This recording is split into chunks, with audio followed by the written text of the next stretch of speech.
Skylar Shellmeyer for the first personal foul, first team foul of the half, and a forward goes to the line for the Tigers.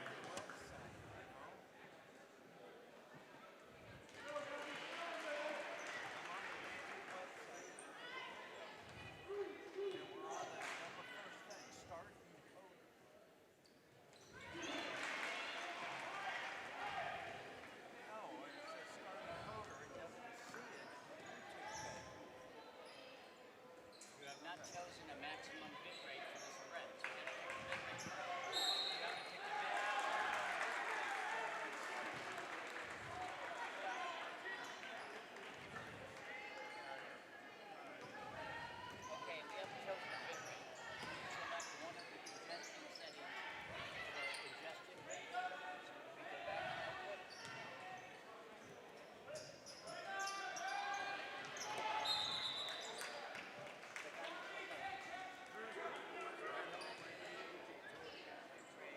Foul on Valley, number 11, Shea Fuller for first personal foul, first team foul of the half for the Tigers. That is today's 11. We had the wrong one set. Okay. Now starting order. Okay, we are not going to set up the color.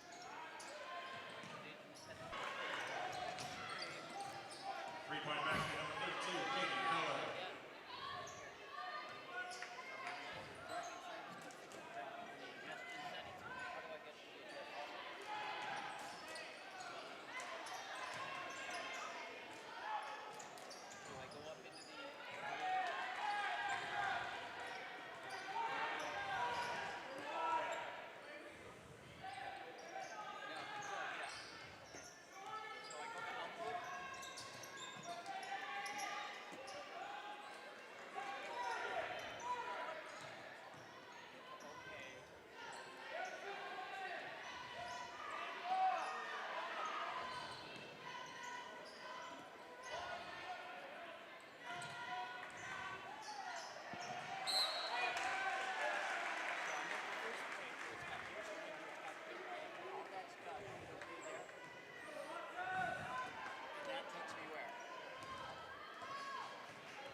On the basket, number 13, Jackie Phelps.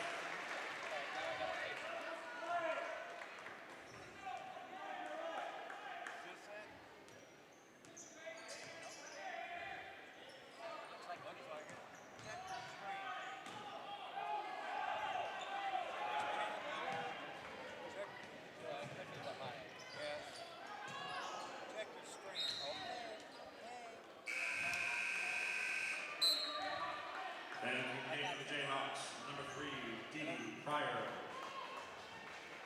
right, what's the score? Okay, here we go. 6-3. Are we rolling?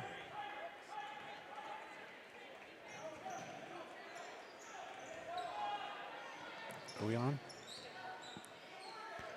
Urbandale with the basketball, trailing 6-3 here in the early going. Welcome to Cold Iron Fieldhouse at Valley. Jumper is up and a foul called. Skylar Shellmeyer with the shot.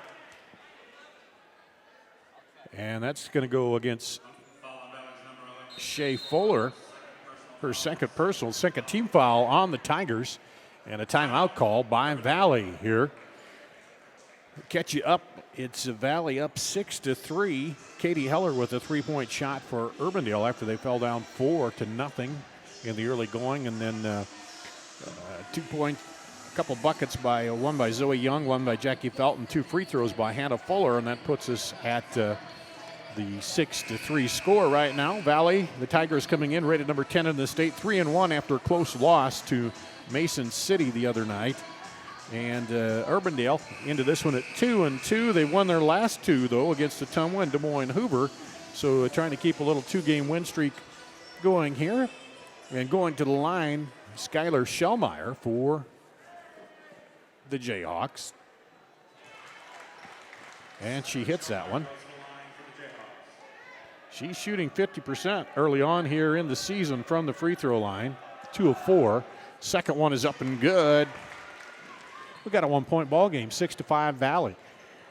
Here comes Valley with the ball. Zoe Young. 2-3 zone by Urbandale. In the blue to your left, Valley in the white. And Casey Carr into the ball game inside, and good turnaround shot by Zoe Young. Her second bucket here of the game. 8-5 Valley with the lead. Valley been pressuring all over the floor here. Knocked away. Can't quite save it down on the baseline as Zoe Young got a hand on it, but Hannah Fuller couldn't run it down now. And the Jayhawks will inbound under their own basket. Shellmeyer throws it out to Kennedy Kroc. She dribbles down the lane and gets fouled. So Kroc with a good, strong move there. Zoe Young with the personal, her third team foul here on the Tigers in the first quarter. 3:39 remaining in the first quarter, 8-5 Valley. Lob out to Kroc. It's stolen away. Going all the way down, handing it off to Young. Now back outside to Lexi Merritt. Merritt dribbles baseline underneath. Look, bucket and a foul. Jackie Felt.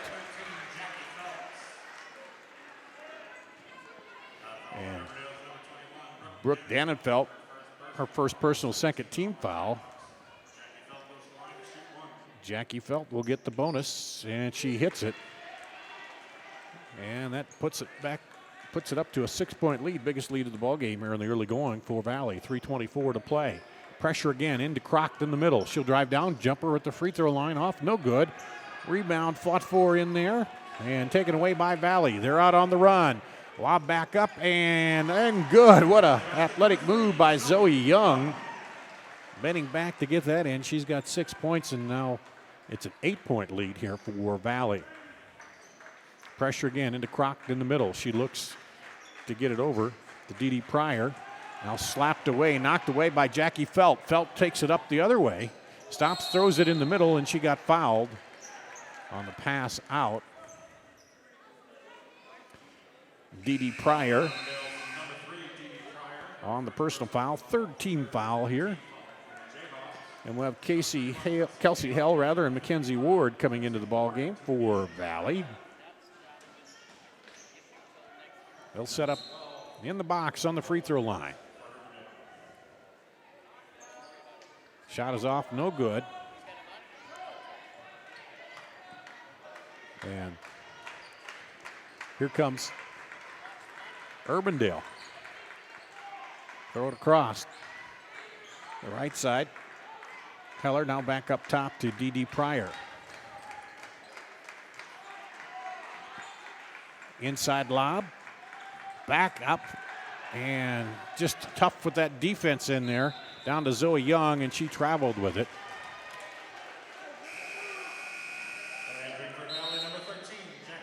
And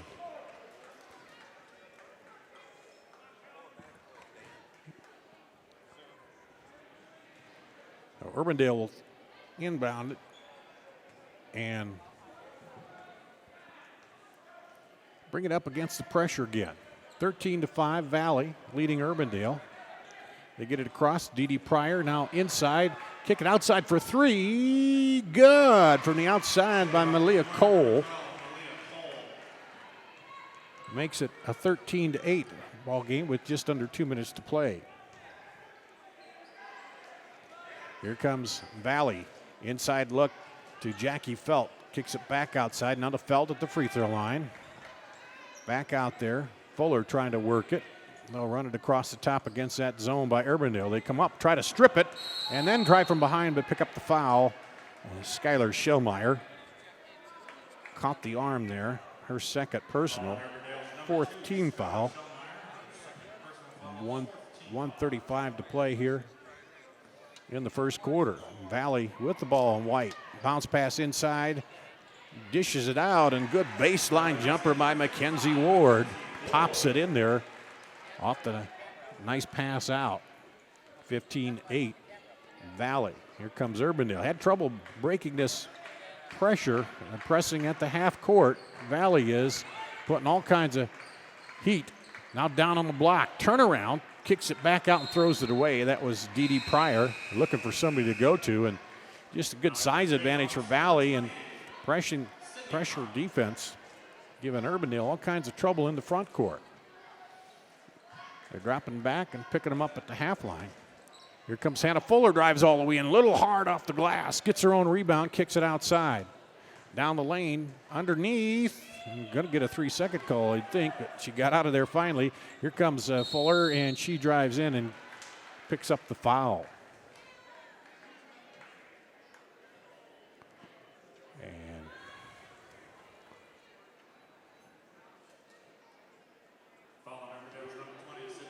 Sydney Crock into the ball game. She picks up her first personal 15 foul. And the free throw by Fuller is up and good. She's got 4 points all from the free throw line tonight.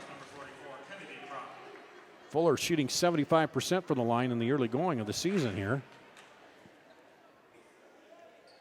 And that one just a little hard. It's tapped up and there and good. Nice tap by Jackie Felt over to Mackenzie Ward to keep that ball alive, and she puts it up and good. And it's 18-8, a 10-point lead here for Valley. Urbandale with the ball. Again, trying to get through the pressing defense. As here comes Leah Lodemeyer, will come in and give Hannah Fuller a little rest here at the end of the first quarter. So Sydney Crock, Dee Pryor in there. Kennedy Crock for Urbandale, and that's Kennedy Crock there. Over to the left side, now a long three is off, no good. Rebound picked up and put back up and good by Brooke Dannenfeld. That's their first 2-point field goal of the night. 18-10. They've cut it to 8 here with 12 and counting in the first quarter. Valley working across the top. Looking for the shot here as the clock winds down to 5. Out, stolen away. Here comes Urbandale. They're going to have to go quickly. 2-1. They didn't see the clock. She's not going to get it off before the end of the half. And it'll be 18-10. Valley over Urbandale here at the end of the first quarter.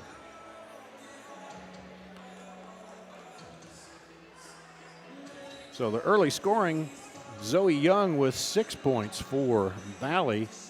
Jackie Felt with 4, and Mackenzie Ward with 4 as Valley's gone deep in the bench early on to start the ball game. And we'll see what kind of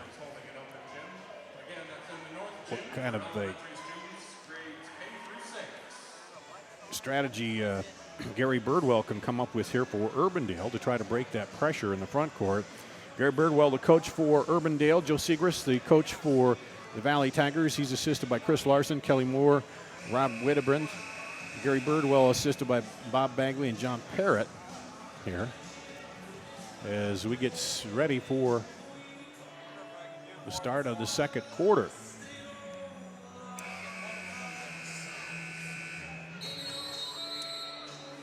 And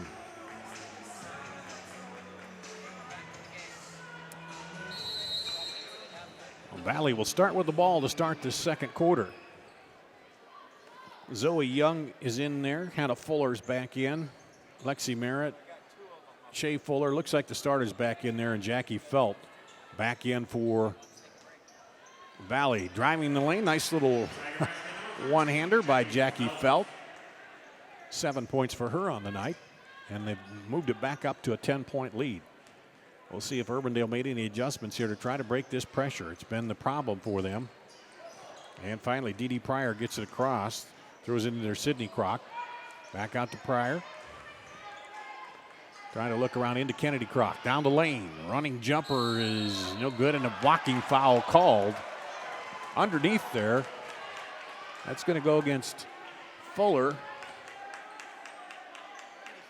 And crowd didn't like that too well. They thought that it was a charge, but they call the block on Fuller, Hannah Fuller, her first personal 14 foul here. And Adelson Kennedy Crock to the free throw line. She's shooting 45% on the season. Pops that one. Her first points of the night. She's their leading scorer, just over 13. And Brooke Dannenfeld comes back into the ball game for Urbandale. Second free throw is off, no good. Rebound comes down to Shea Fuller. Here comes the Tigers. Over to Hannah Fuller. Hannah Fuller looks back out to Shea. Hannah Fuller. Inside there to Zoe Young. She kicks it to Lexi Merritt for three. Good! Lexi Merritt hits from the outside. Pops the first three of the night for the Tigers and makes it a 12-point lead here with a minute gone in the second quarter. Into Kennedy Crock. Down the lane. Nice look and shot up and good there. Good backdoor cut and look by Crock to Brooke Dannenfeld. And it's 23-13, back to a 10-point advantage for the Tigers. Shea Fuller stops, gets it to Lexi Merritt. She goes down on the baseline, tried to get it inside, knocked away. They were looking for Zoe Young. Now back over to Hannah Fuller. In there to Young. Now long three. Good! Another three. Shea Fuller pops the three after Lexi Merritt hit one last time down, and it's 26-13. Doubled up now on Urbandale from long range, and this one is thrown away, picked off by Shea Fuller, and she's fouled out front by Dee Pryor. Her second, team 6 on Urbandale. And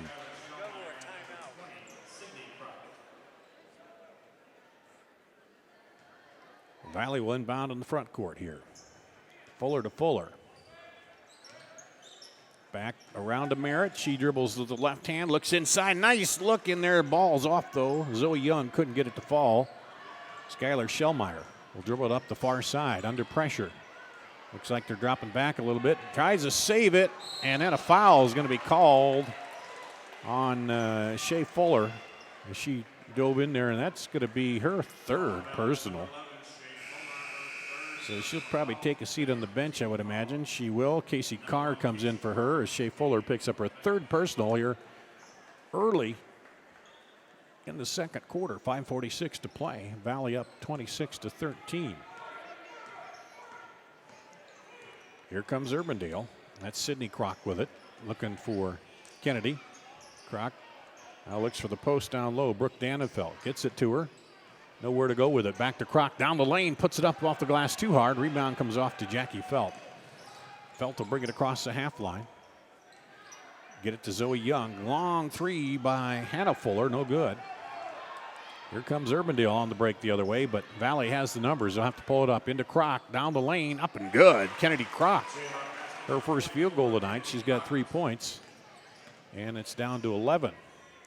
Oh, running left-handed scoop shot. Not going to make it, but Kennedy Crock couldn't quite tightrope the end line down there and save that miss by Zoe Young, so it'll stay with Valley under their own bucket.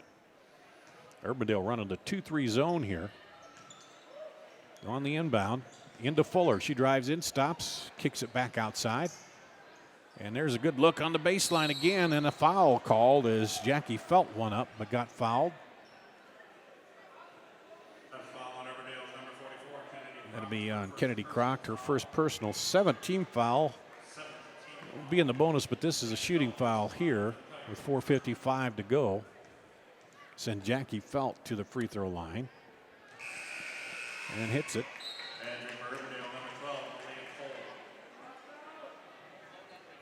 And she'll get another one.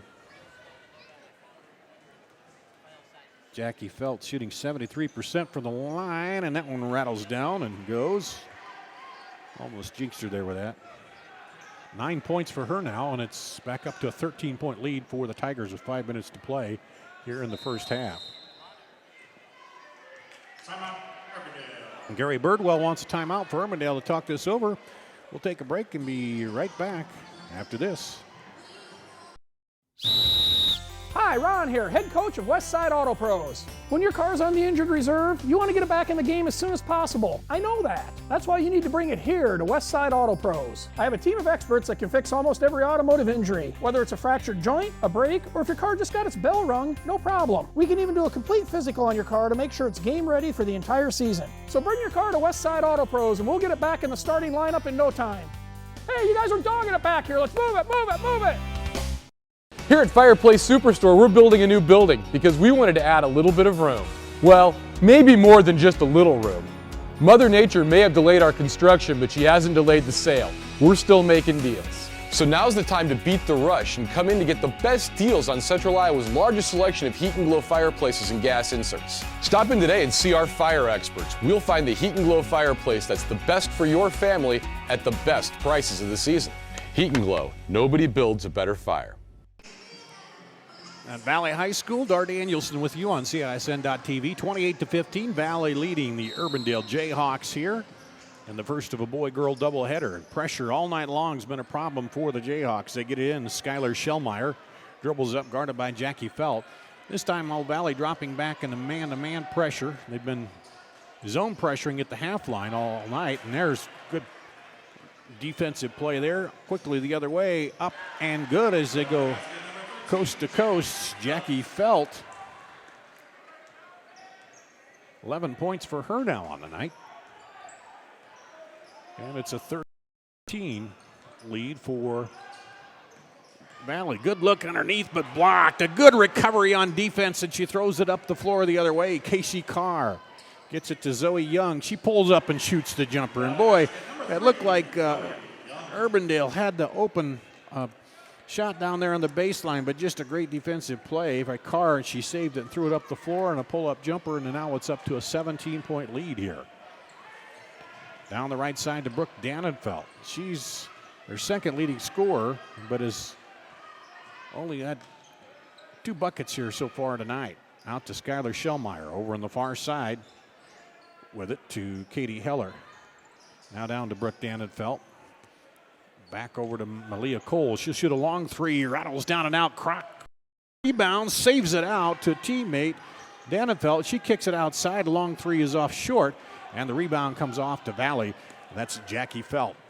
She'll drive it down, gets it outside to Zoe Young, and her 3 goes off and out of bounds, and back to Urbandale. Kelsey Hale will check in for Zoe Young. And it's a 32-15 advantage for the Tigers. And they go back into that zone pressure at the half line. They get it into the corner, Urbandale does. You got to move it around fast against that zone pressure. Croc turnaround jumper is short. Quick shot there. And just the size advantage is going Valley's way in that pressure. Jackie Felt brings it up, gets it off to Merritt. Over far side to Fuller for 3. Little long, bounces high, but saved there. Back inside, great play by Jackie Felt. And a timeout called by Coach Segrist for Valley. Takes a quick timeout here with 2:40 to play, leading 17-32.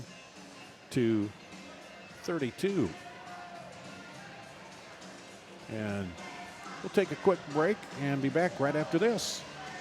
We want to thank you for our best year ever. To celebrate, we're going to give you our biggest discounts of the year. At Schottenkirk Chevy in Waukee, take up to $11,250 off select new Silverado All-Star Edition 4x4 crew cabs. New 2016 Cruise in Malibu, $89 and $99 per month. The year-end bonus tag event, our biggest sale of the year. New Silverado Double Cab LT, $189 per month. The time to save is now. Schottenkirk Chevrolet on the west end of Hickman, Waukee. Back to action here. Valley High School after the timeout by Valley. They're leading 32-15. Dar Danielson with you on CISN.TV. We got Steve and Dan Dickinson at the controls and the camera here tonight. And there's a tie-up in the lane, and possession will go to Urbandale. As Jamie Felt was in the middle there and in the tie-up, and it'll go back to Urbandale. 2:29 to play here in the first half. Urbandale trailing. Trying to get something going over that pressure defense. Over on the far side to Katie Heller. Back outside. There's a lob inside, a little too much on it. Good thought to Brooke Dannenfeld, but needed a little more loft on that to drop it in over the defense, and it went out of bounds on the backside.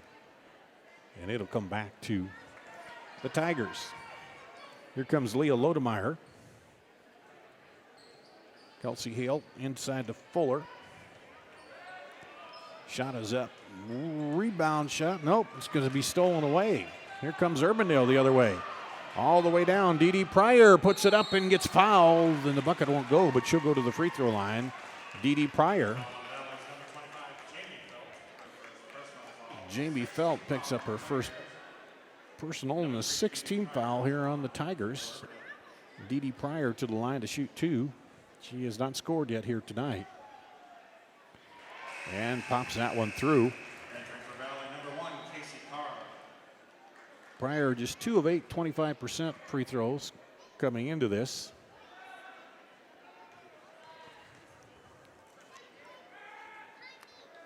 Second free throw is off. Rebound, though, comes down to Urbandale. Katie Heller, she dribbles it out. 32-16. Urbandale still trailing. Throw it across, over down the far side. Skylar Shellmeyer up top to Malia Cole. Trying to get some movement against the zone, trying to find a spot there. Now dribbles into the middle, outside to Katie Heller. Thought about the 3, but decided not to try to put it up there against Jamie Felt. Now dribble, running jumper is off, no good. Rebound saved, back out, but then the block inside. Dee Pryor had her shot blocked, and now a foul, I believe, on Urbandale, going the other way. Malia Cole with the personal, and that's 18 fouls, so we're in the bonus. Leah Lodemeyer will get to step to the line here. And misses the front end of the 1-and-1. But the rebound comes off to Valley. Around the horn, now back over with it. And the 3 is away, down and out by Casey Carr. Rebound battled for inside there. Now sent back outside to Kelsey Hale. Hale over to Carr. Carr left-handed dribble down the lane. Little left-handed shot, no good. And a rebound up, no good by Valley. Battle for it. There's a big scramble down there. Under a minute to play. Down the lane. Back outside for 3. No good. Rebound finally pulled down by Dee Pryor. She'll take it all the way down. Good crossover up, and she gets the foul. There, good move. And Kelsey Hale picks up the foul. First personal 17 foul. Dee Pryor was 1 of 2 from the line the last time down. Got 1 point on the night.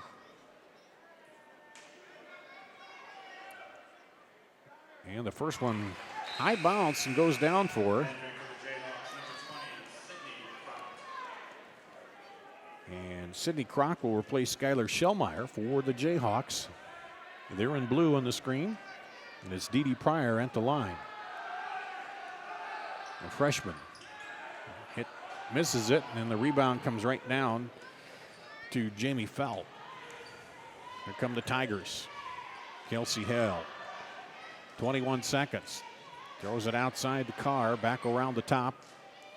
In there to Felt, and long 3 is off, no good. They're trying to run it down and can't quite run it down in the corner over there.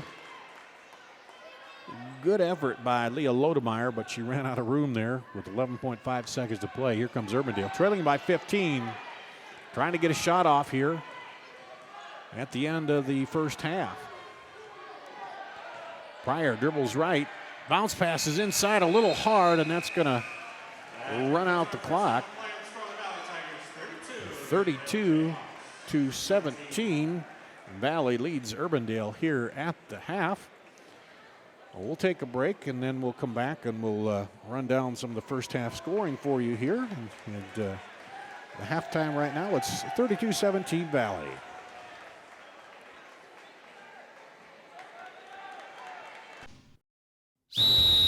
Hi, Ron Ron here, head coach of Westside Auto Pros. When your car's on the injured reserve, you want to get it back in the game as soon as possible. I know that. That's why you need to bring it here to Westside Auto Pros. I have a team of experts that can fix almost every automotive injury. Whether it's a fractured joint, a brake, or if your car just got its bell rung, no problem. We can even do a complete physical on your car to make sure it's game ready for the entire season. So bring your car to Westside Auto Pros and we'll get it back in the starting lineup in no time.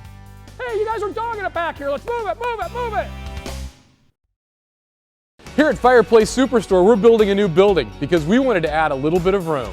Well, maybe more than just a little room. Mother Nature may have delayed our construction, but she hasn't delayed the sale. We're still making deals. So now's the time to beat the rush and come in to get the best deals on Central Iowa's largest selection of Heat and Glow fireplaces and gas inserts. Stop in today and see our fire experts. We'll find the Heat and Glow fireplace that's the best for your family at the best prices of the season. Heat and Glow, nobody builds a better fire. We want to thank you for our best year ever. To celebrate, we're going to give you our biggest discounts of the year. At Schottenkirk Chevy in Waukee, take up to $11,250 off select new Silverado All-Star Edition 4x4 crew cabs. New 2016 Cruze in Malibu, $89 and $99 per month. The year-end bonus tag event, our biggest sale of the year. New Silverado Double Cab LT, $189 per month. The time to save is now. Schottenkirk Chevrolet on the west end of Hickman, Waukee.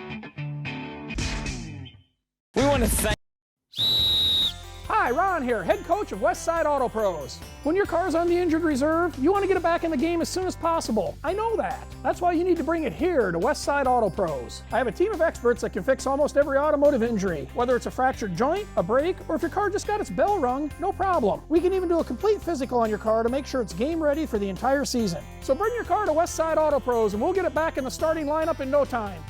Hey, you guys are dogging it back here. Let's move it, move it, move it. Here at Fireplace Superstore, we're building a new building because we wanted to add a little bit of room.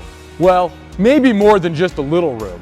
Mother Nature may have delayed our construction, but she hasn't delayed the sale. We're still making deals. So now's the time to beat the rush and come in to get the best deals on Central Iowa's largest selection of Heat and Glow fireplaces and gas inserts. Stop in today and see our fire experts. We'll find the Heat and Glow fireplace that's the best for your family at the best prices of the season.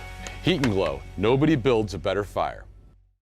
Thank you for our best year ever. To celebrate, we're going to give you our biggest discounts of the year. At Schottenkirk Chevy in Waukee, take up to $11,250 off select new Silverado All-Star Edition 4x4 crew cabs. New 2016 Cruze in Malibu, $89 and $99 per month. The year-end bonus tag event, our biggest sale of the year. New Silverado Double Cab LT, $189 per month. The time to save is now. Schottenkirk Chevrolet on the west end of Hickman, Waukee. We want to Back at halftime, it's West Des Moines Valley leading Urbandale 32-17. Valley led 18-10 after one, now 32-17 here at the half. We'll run down the first half scoring for you for Urbandale. Brooke Dannenfeld with 4, 3 for Kennedy Kroc, 3 for Katie Heller, and 3 for Malia Cole. 2 points for Skylar Schellmeyer, and 2 points for Dee Pryor. For the Valley Tigers, we've got 11 points for Jackie Felt, 8 for Zoe Young. Then it's 4 points for Mackenzie Ward, 3 apiece for Hannah Fuller, all of hers coming on free throws, a 3-pointer for Shea Fuller, 3-pointer for Lexi Merritt.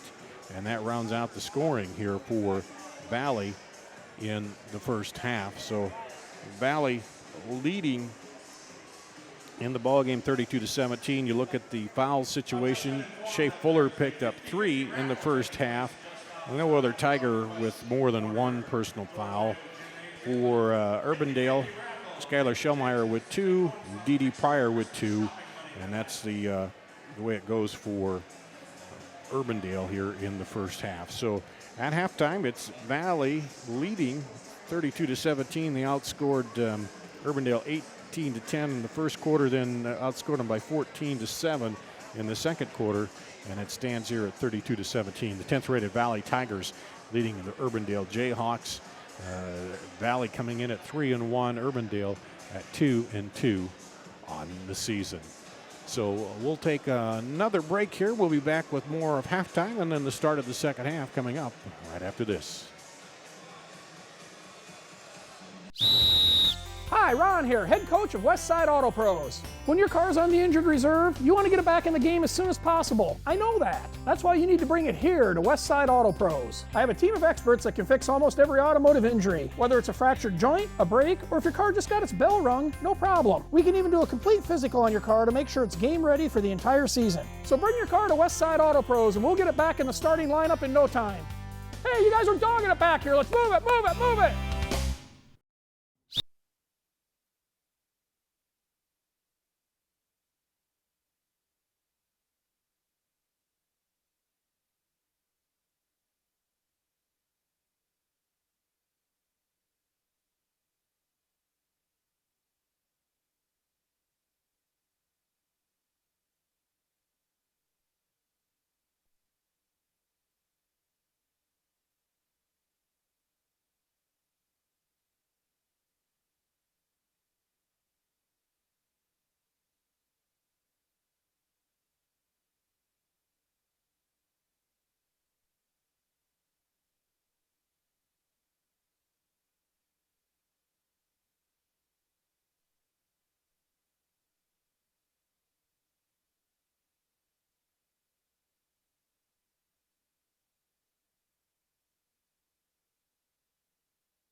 We are at halftime 32-17. Valley is leading Urbandale here. Dart Danielson with you on CISN.TV. And getting ready for the start of the second half. As Valley looking to go to 3-1. Their one loss coming by a point. Last Tuesday Tuesday night at Mason City, they lost to Mason City by a point, and rebounding quite well here in the early going of this one, coming back out. Looks like it'll be the starters again. Hannah Fuller, Zoe Young, Jackie Felt, Shea Fuller, and Lexi Merritt for the Tigers. And for Urbandale, I believe their starters too. Brooke Dannenfeld, Kennedy Kroc, Katie Heller, Skylar Schellmeyer, and Malia Cole. Down the lane, looks inside, up, and good shot by Jackie Felt. She puts it up and good to start the scoring right away here for Valley. Makes it a 34-17 lead. Here's a long shot, is up and off, no good. Rebound putback is good by Brooke Dannenfeld. She's got 6 points on the night here, their leading scorer so far. Shot is up and no good. Rebound Kennedy Kroc for Urbandale. 15-point lead, and now Valley dropping off that pressure into man-to-man. They've been running zone pressure at the half line for the first half. And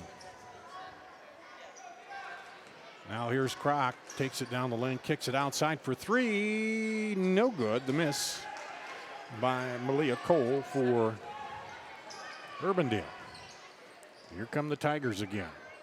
Zoe Young down, up, shot no good. Rebound knocked around, picked back up and put up, and a foul. Shea Fuller put it up. And looks like Malia Cole with the foul. Second on her, first team foul the second half here on Urbandale. Free throw up, no good. Shea Fuller, 67% from the line. She gets the second one. To go, she's got 5 points. She hit a three earlier. Makes it 35-19.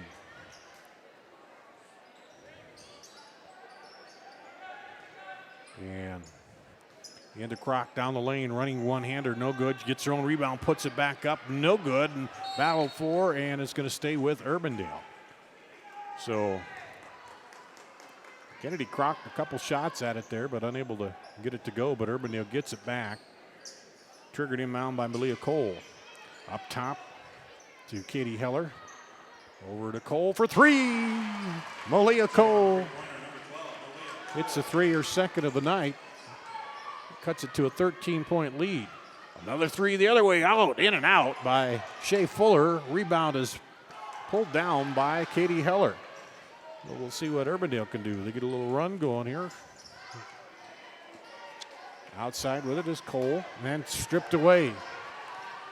Ended he thoughts of that run. Jackie Felt goes the other way, coast to coast, gets the bucket and the foul. And Jackie Felt with the bucket. Katie Heller, first personal, second team foul here on Urbandale, and Felt goes to the line, misses that one. She's got 15 points. Quickly the other way with it, and shot is blocked. Knocked around, but stepped on the baseline as Felt kind of got a little battle with Hannah Fuller there. Then they realized that they were on the same team, but she had her foot on the baseline there. And in comes Casey Carr to the ball game for Zoe Young. Urbandale throws it out deep. Katie Heller. Across the top, now down low to Kroc. She puts it up and good, and the foul, no offensive foul. He put the hand behind the head. They're calling offensive foul. Bucket no good. Kennedy Kroc picks up her second personal, the third team foul. It looked like they had a good post in their move, but good defense, and they pick up the charge on that. Gary Birdwell, well, I don't think he's real happy by that. Talking with the official, the Urbandale coach. Down the lane, Fuller just takes it right in. Nobody stopped her.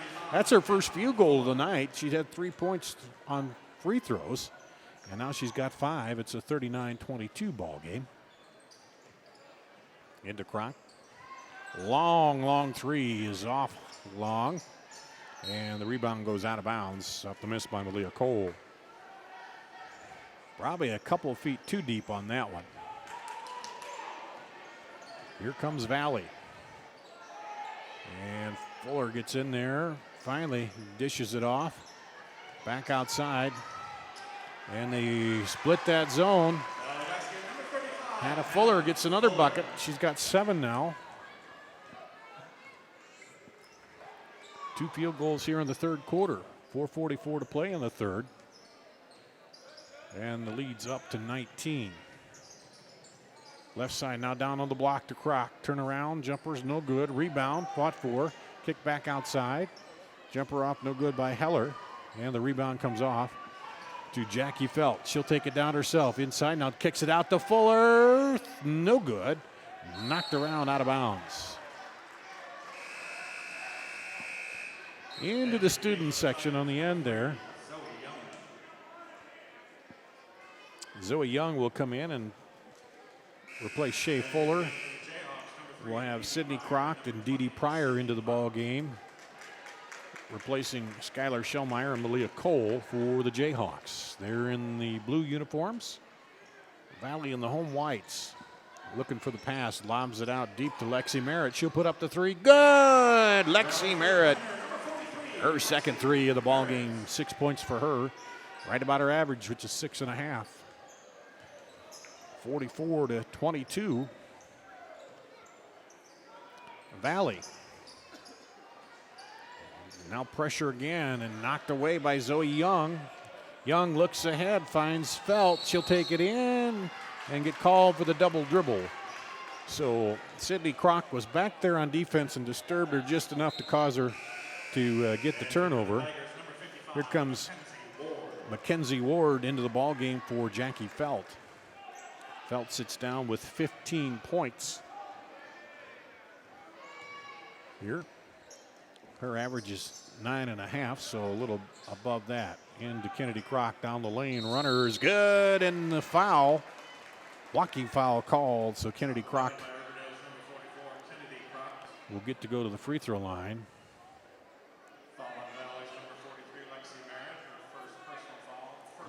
Lexi Merritt picks up her first personal and just the first team foul here in the third, and Kroc hits the free throw. And she's got 6 points for the Jayhawks, and they need a few more here. They're trailing by 19, 44-25 to the Tigers. Over on the left side with it is Casey Carr.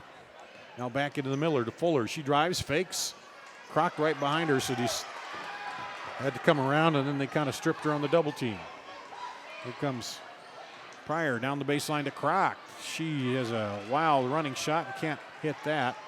Urbandale gets back on defense, but driving in was Young. Now it's slapped out, and Urbandale will pull it up. Sydney Kroc gets it to Kennedy Kroc, and she shoots a 3, and it's off, and it hits out of bounds. Urbandale trying to get up some quick shots, but they're just not finding the mark. Shea Fuller comes in and give Hannah Fuller a rest with 3 minutes to play here in the third quarter. And looks like Hannah Sawyer will come in. Skylar Shellmeyer and Malia Cole back into the lineup.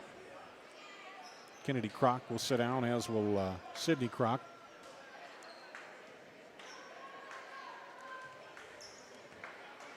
And Zoe Young throws it into the middle to Carr. Now back outside.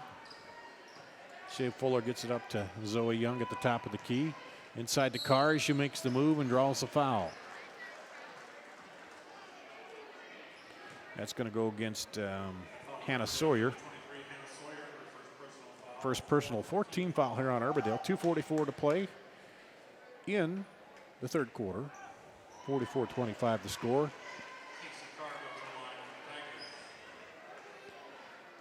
And Carr with the free throw. Get one more here. He pops it through. And for Valley, number 35, Hannah Fuller.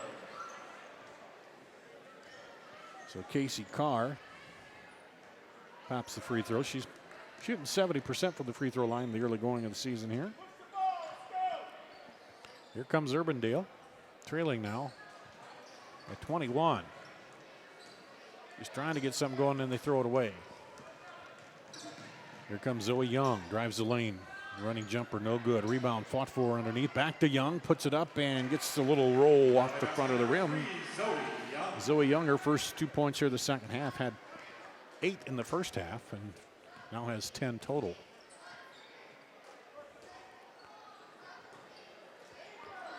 Pass goes into Hannah Sawyer, back outside. And is just trying to work through that pressure. Over to Skylar Shellmeyer. Over in the corner to Malia Cole. She drives in, puts up a runner. No good. And the rebound is try to save out, back up and good by Malia Cole. The old thing you say, follow your shot. She did that time, was able to pick off the rebound under the bucket and put it back up for 2. She's got 8 points. Driving down and in as good as Hannah Fuller. 6 points for her now here in the third quarter for a total of 9. She's averaging 17. Just was on the bench with a little rest, and now she'll get a steal. She'll go the other way, take it in, and gets the foul. Draws the foul against Hannah Sawyer. It'll be Sawyer's second, the team's 5th. And Fuller will go to the free throw line. Shooting 75% coming in. 3 of 4 tonight for the line. Pops the first one.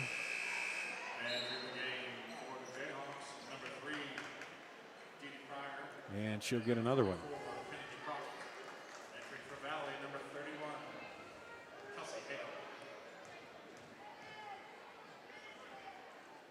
Second free throw is up and good. 11 points for Hannah Fuller. Some wholesale substitutions here now. Leah Lodemeyer in there. Also Mackenzie Ward, Kelsey Hale for the Tigers, and Casey Carr in there. In the middle, Kennedy Crock. She throws it down on the baseline. A running shot is blocked down there by Mackenzie Ward. Get it back to Fuller. Fuller dribbles in.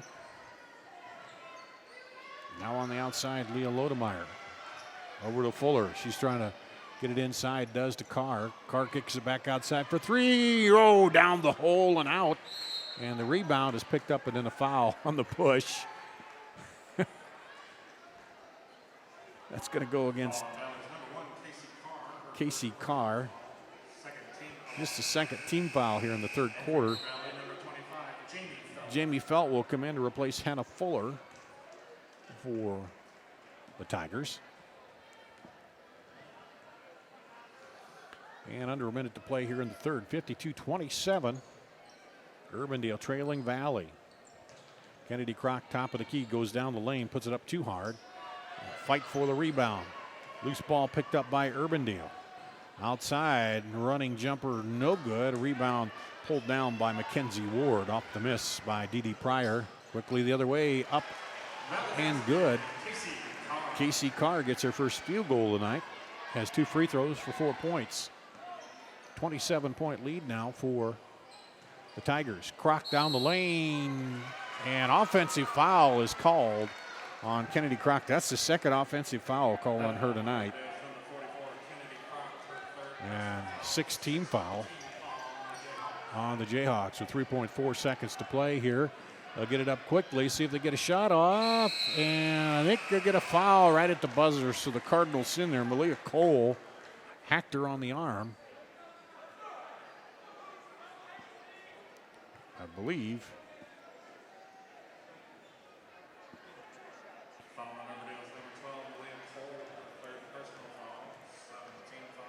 Casey Carr goes to the line. She gets to shoot 2. She's hit her other 2 free throws tonight. She'll get 1 more here. No time left on the clock. And that one kisses the front of the rim and then off the glass and down. So at the end of 3, it's 56-27 Valley. Back with the fourth quarter after this.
Start the fourth quarter here. Valley leading 56-27, outscoring Urbandale 24-10 in that third quarter. And Urbandale starts with the ball. Skylar Shellmeyer dribbles in, puts up the jumper, short, rebound. Pulled down by Jackie Felt. No, excuse me, that is Shea Fuller. And then a foul called underneath there. Jackie Felt picks up the personal foul on that one. Third team foul on Valley. So the Tigers' pressure is just stymied Urbandale all night here. Skylar Shellmeyer over to Malia Cole.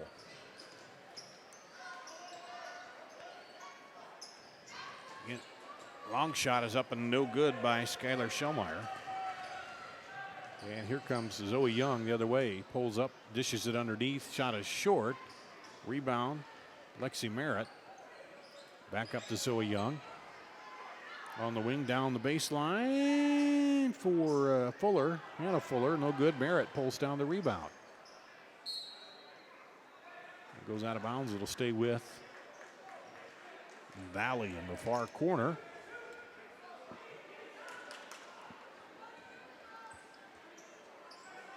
Tigers on the verge of starting 4-1 on the season. And Urbandale, after winning the last two games, in danger here of losing this one. A rebound put back up and good. But Hannah Fuller, 13 points for her now. And now stolen away. Here comes Valley the other way in a travel with it. Shea Fuller brought that up and kind of lost the handle on it a little bit as she was going to pass to the wing to Hannah Fuller. And it goes back over to Urbandale.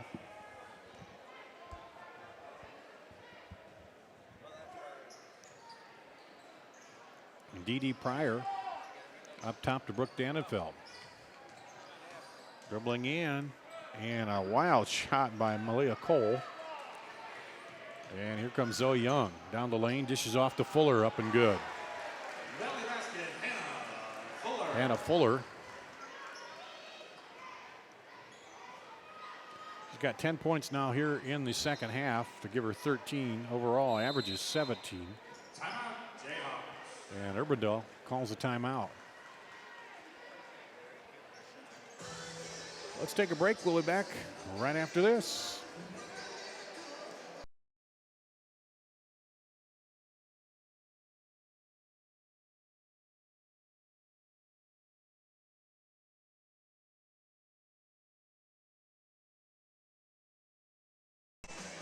Back here at Valley, 60-27. The Tigers with 6 minutes to play in the ball game. Handily bouncing back from their first loss of the season, a 1-point loss at Mason City. And the Tigers will go on the road next Tuesday at Ankeny Centennial. Will be a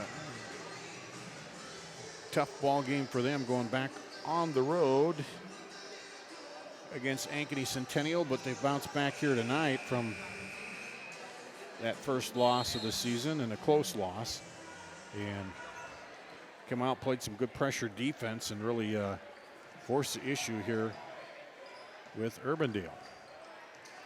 Here comes Valley with it. Down on the block, shot it up, no good, slapped around, and it'll stay with the Tigers under the bucket. As Ankeny Centennial rated number 3 in the state. At 4-0, that's the team that Valley will take on Tuesday night. Long three, rattles around, no good. Rebound put back up, and good. Jackie Felt. She now has 6 points here in the second half. Give her 17 for the game. Comes in averaging 9.5, so just about double her average. Running jumper down and out, and that's the way it's gone all night for Urbandale. Here comes the Tigers. Zoe Young, spin move at the free throw line. Looks, finds the open Jackie Feld underneath, and she gets fouled by Katie Heller.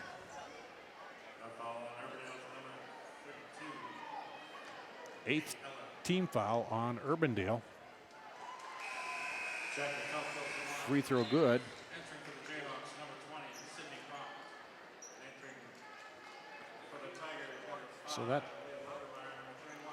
will be one more free throw for Jackie Felt. Free throw short. Rebound comes off to Brooke Dannenfeld. So an even 18 points now for Jackie Felt. Underneath, stolen away by Casey Carr, and then foul. And she'll go to line. Dee Dee Pryor with the foul, and it'll be a one in the bonus on the other end for Casey Carr.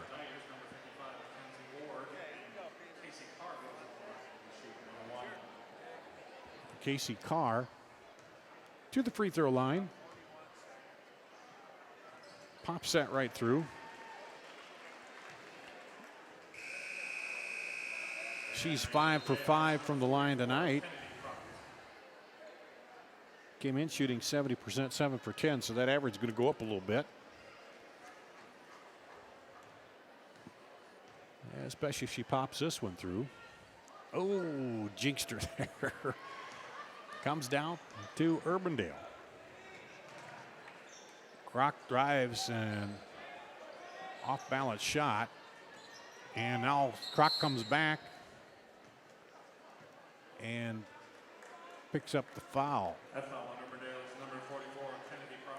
That's Crock's fourth personal here with 4:39 to play. She is their leading scorer at 13 points. Lodemeyer to the free throw line and misses the first one. Missed her other one-on-one attempt in the second quarter. Let's see if she can pop this one through. Ooh, just about, but misses. Jamie Felt pulls down the rebound, then it's taken away by Sydney Crock. Over to Dee Dee Pryor, trying to get it inside. The foul from behind is going to be called, I believe, on Jamie Felt. Foul on Valley's number 25, Jamie Felt. That's her second personal foul. Fourth team foul on the Tigers. Just a second on Felt. Shellmeyer comes in for Katie Heller. Lob out to Crock. She crosses over down the lane, has it blocked. Picked up though by Sydney Crock. Dee Dee Pryor back up top. Try to go in on the post and it's knocked away. Here come the Tigers the other way, up and no good. There's a battle down on the floor and they reach in and tie it up. Casey Carr saw Skylar Shellmeyer down on her knees with the ball and got down there and tied it up. Got the jump ball.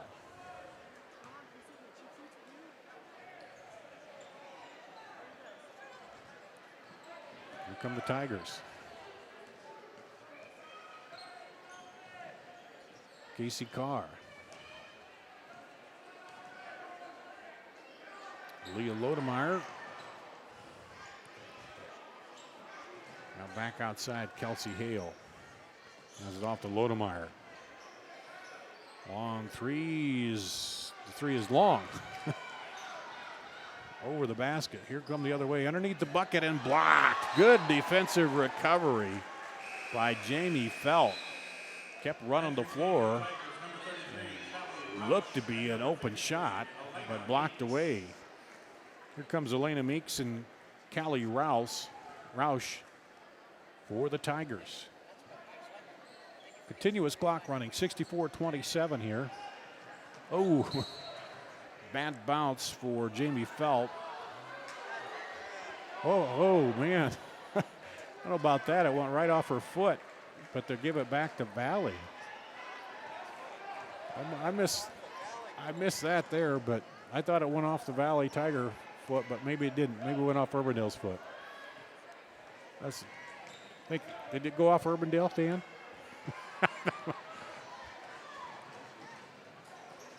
There's a drive down the lane, up and good. Doesn't matter at this point, but 64-29, under 2 minutes to play here. Leah Lodemeyer with it. Kicks it outside for three. It's off no good by Elena Meeks. And then picked up by the Jayhawks. They come the other way with it.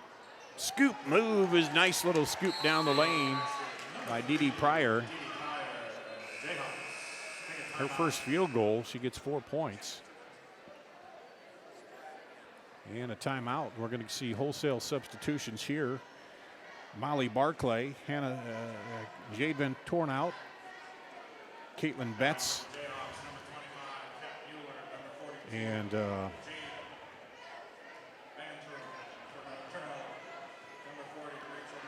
here we go the other way. Valley with it. Long shot off, no good. Rebound pulled down by Urbandale. Come the other way. Up and good.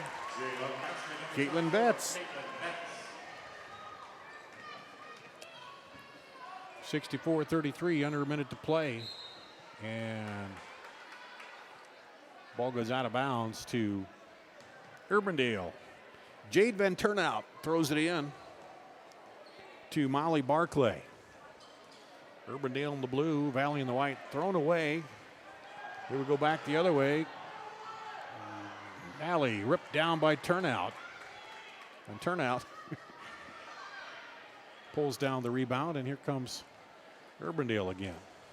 The Valley's going to move to 4-1 on the season, the 10th ranked Tigers. And we'll talk to Coach Joel Segrist at halftime of the boys' ball game tonight.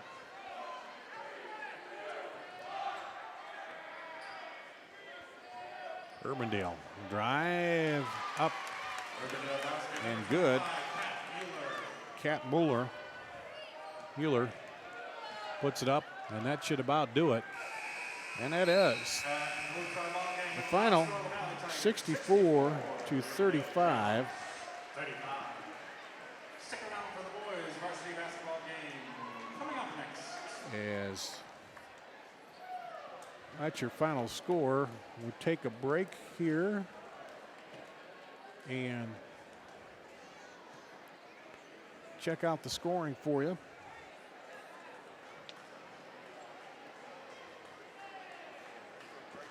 We'll take a break, come back, and run down the scoring in this ball game right after this.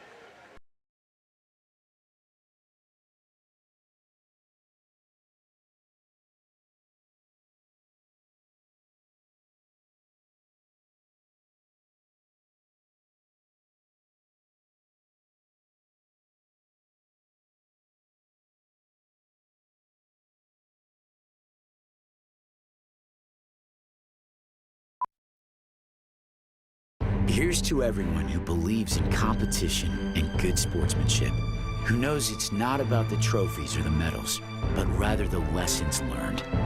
For those who understand, it's not whether you win or lose, just that you give your best. So go ahead, lace them up, take the field, have fun, and play. For the experience, for the memories, for the love of the game, Shields.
Back at Valley High School in West Des Moines, Dart Danielson on CISN.TV. 64-35 Valley downs Urbandale tonight. The scoring, 8 points for Brooke Dannenvelt for the Jayhawks. Malia Cole, another starter with 8. 6 for Kennedy Kroc. 4 for Dee Dee Pryor off the bench. 3 for Katie Heller. 2 for Skylar Schellmeyer. 2 for Katie Mueller. 2 for Caitlin Betts.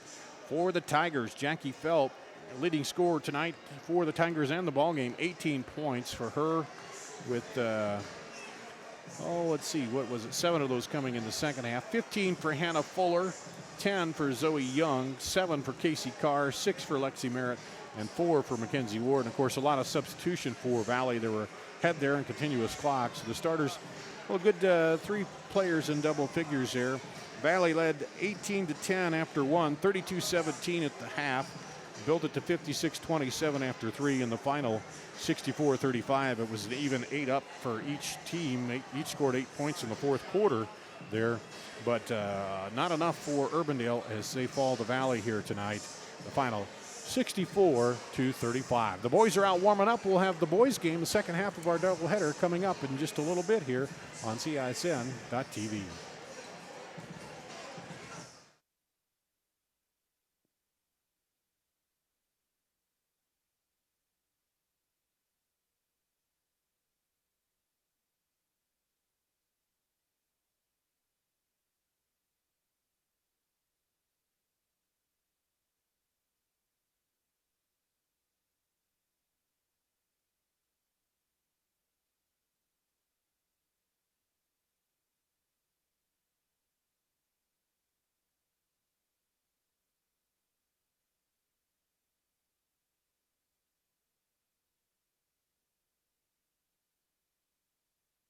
We want to thank you for our best year ever. To celebrate, we're going to give you our biggest discounts of the year. At Schottenkirk Chevy in Waukee, take up to $11,250 off select new Silverado All-Star Edition 4x4 crew cabs. New 2016 Cruise in Malibu, $89 and $99 per month. The year-end bonus tag event, our biggest sale of the year. New Silverado Double Cab LT, $189 per month. The time to save is now. Schottenkirk Chevrolet on the west end of Hickman, Waukee. Here at Fireplace Superstore, we're building a new building because we wanted to add a little bit of room. Well, maybe more than just a little room.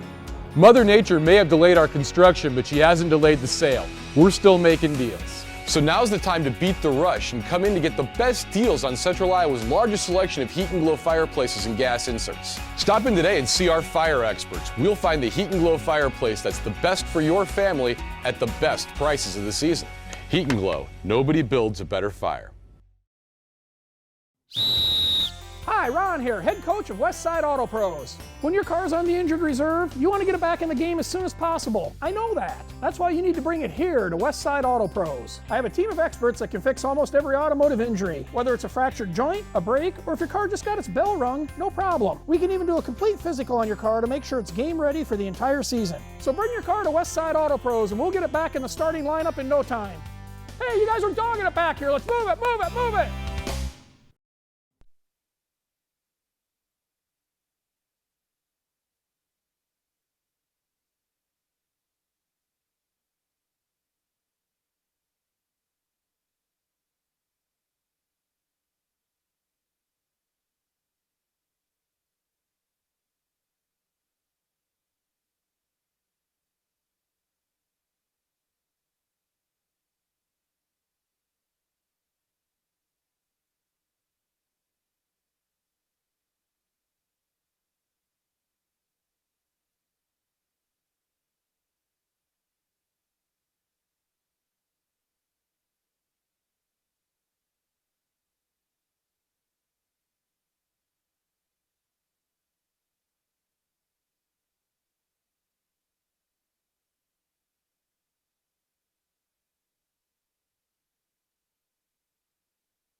Here's to everyone who believes in competition and good sportsmanship, who knows it's not about the trophies or the medals, but rather the lessons learned.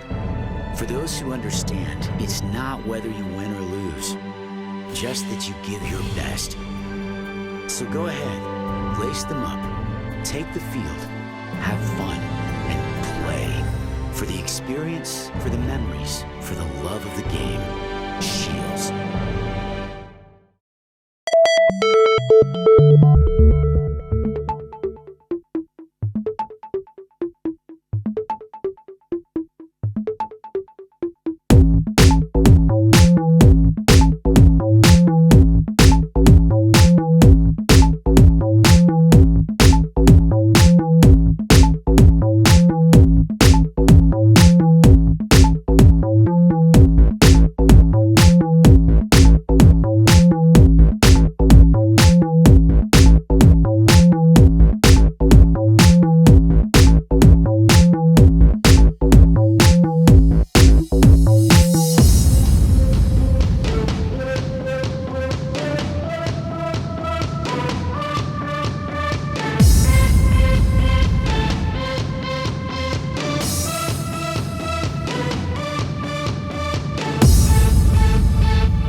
We want to thank you for our best year ever. To celebrate, we're going to give you our biggest discounts of the year. At Schottenkirk Chevy in Waukee, take up to $11,250 off select new Silverado All-Star Edition 4x4 crew cabs. New 2016 Cruise in Malibu, $89 and $99 per month. The year-end bonus tag event, our biggest sale of the year. New Silverado Double Cab LT, $189 per month. The time to save is now. Schottenkirk Chevrolet on the west end of Hickman, Waukee.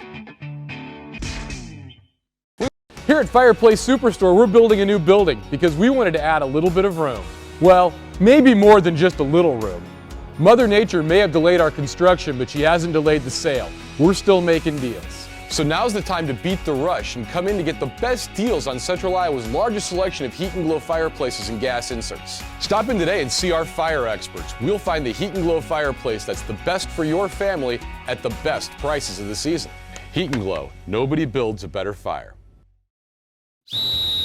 Hi, Ron here, head coach of Westside Auto Pros. When your car's on the injured reserve, you want to get it back in the game as soon as possible. I know that. That's why you need to bring it here to Westside Auto Pros. I have a team of experts that can fix almost every automotive injury, whether it's a fractured joint, a brake, or if your car just got its bell rung, no problem. We can even do a complete physical on your car to make sure it's game ready for the entire season. So bring your car to Westside Auto Pros and we'll get it back in the starting lineup in no time.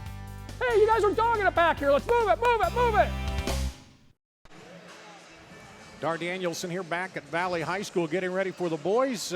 Half of this doubleheader here tonight. And a familiar face joining us. You probably recognize him from our football broadcast of Valley. Keith Warnes joining us here tonight. And kind of interested. Give us a little scouting report on this Valley boys team. I haven't seen him play yet. Have you seen him play at all? And can you tell us a little bit about it? Yeah, I have seen him play.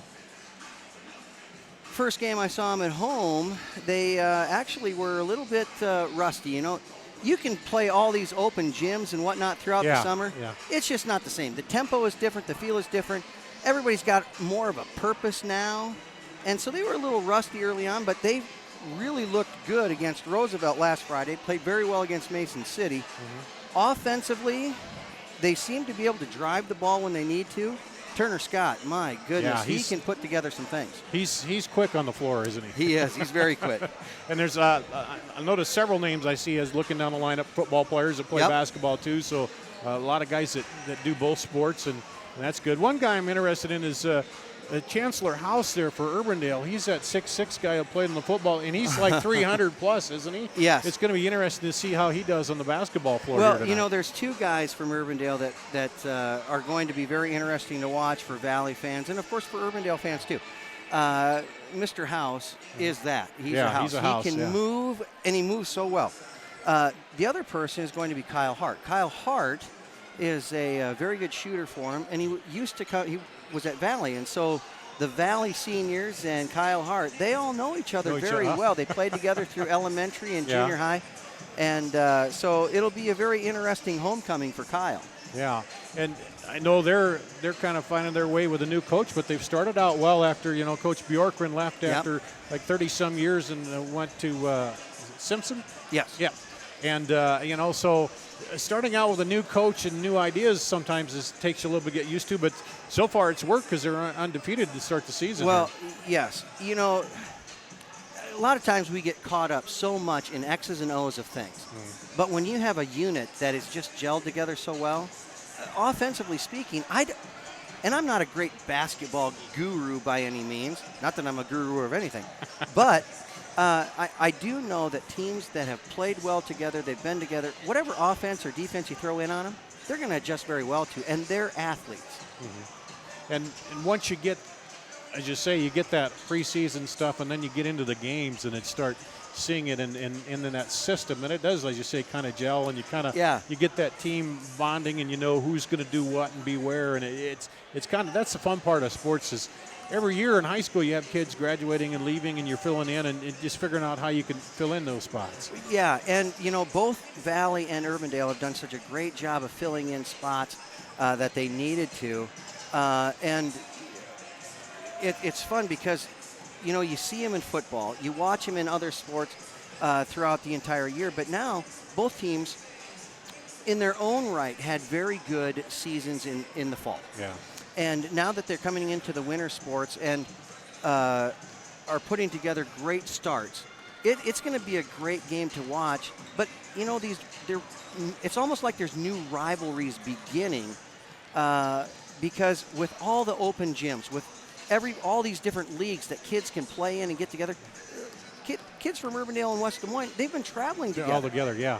And then basketball is a little different than football in that you can have one player that can go off and just be hot and hit everything that put up, and that can really impact the game a little bit more than, running back now and then, quarterback, but still in basketball it's a little more one guy can take over a game at times, can't they? They really can. We really saw that when Turner Scott was a sophomore. Valley had that unbelievable run to the state championship game. And a lot of times you think sometimes it has to happen in a class structure, whereas in maybe a 1A school, 2A school, 3A school even is where you would see that more. But it's not that way all the time. In Class 4A, there is still that guy that can really take over, and we're seeing more and more college-bound athletes in basketball throughout the entire state of Iowa than we have.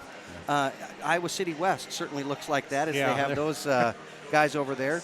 Valley's got some great, a couple of guys that are potential D1 players. Urbandale's got some guys that are D1 players.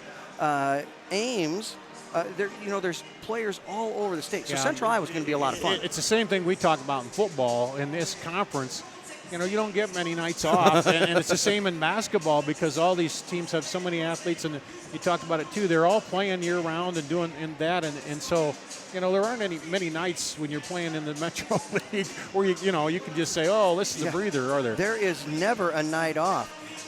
The scores, they're never what the game dictates. Valley goes up to Mason City this past Tuesday night, and it's a pretty big score difference in the final score. Well, that's not necessarily how the game was played. It wasn't until late in the game Valley gets that separation, and it's a game of streaks more so than, well, it's almost like baseball. In a game there's of runs, streaks. those where you can build a run, and it's just like last night. Even sitting there and the Hawkeyes are way up, but you knew in the second half Iowa State was going to make their run. And that's the way it is in basketball. It's how you react to that and how then you come back and make your own run the other way. That's right. And you talked about, Utah put together a great first half. Yeah. They made some adjustments, and then after that, Iowa State just went ahead and started playing team basketball, breaking out of that 3-2 zone and doing some great things.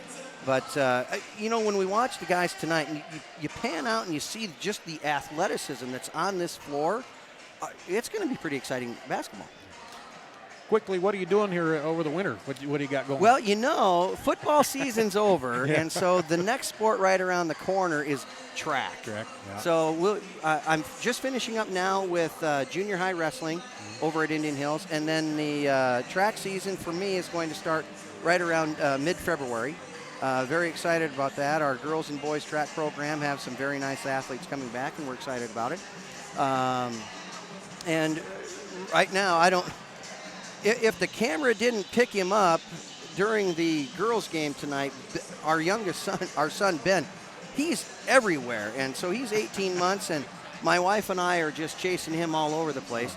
Anna's now in kindergarten, and she's doing better. But right now, it's just chasing kids and getting ready for track season.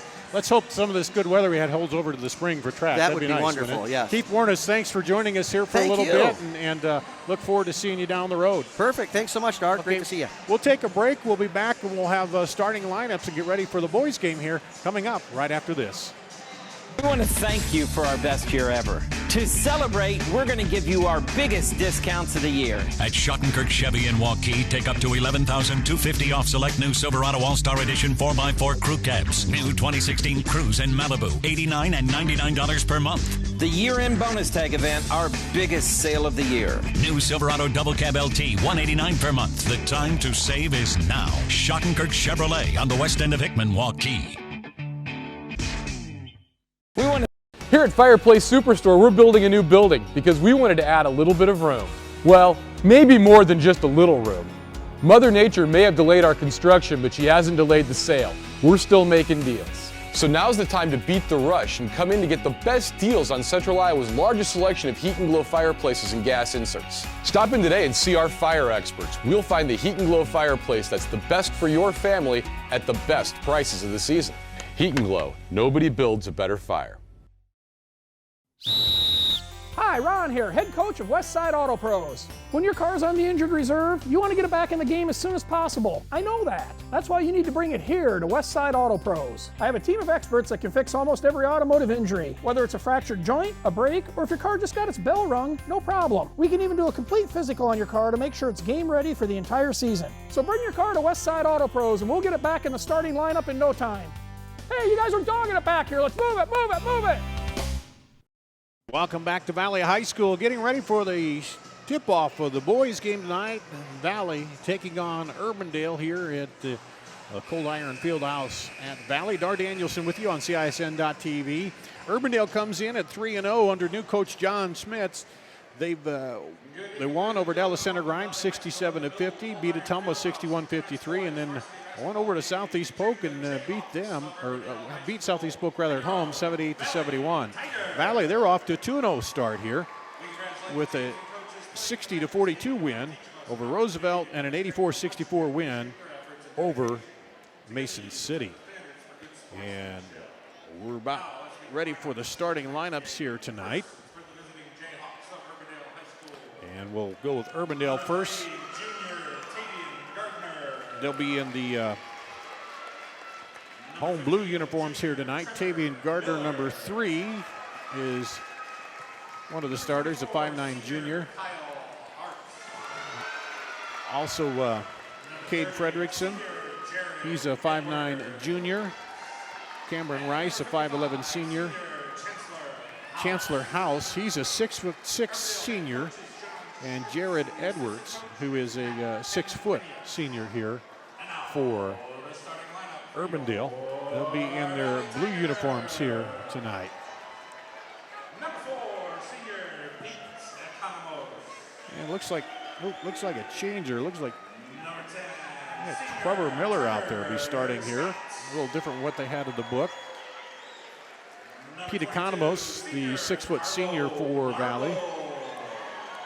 Carlo Marble, the 6'5" senior. Number 32, junior Charlie Crowley. Charlie Crowley, the 6'7" junior. And number 44, The 6'6" junior Quentin Curry. To go along with Turner Scott, the 5'10" senior for Valley. Urbandale averaging 69 points a game, 72.5 for Valley. So just pretty close there in the scoring when you look at that here to start the ball game here tonight. And well,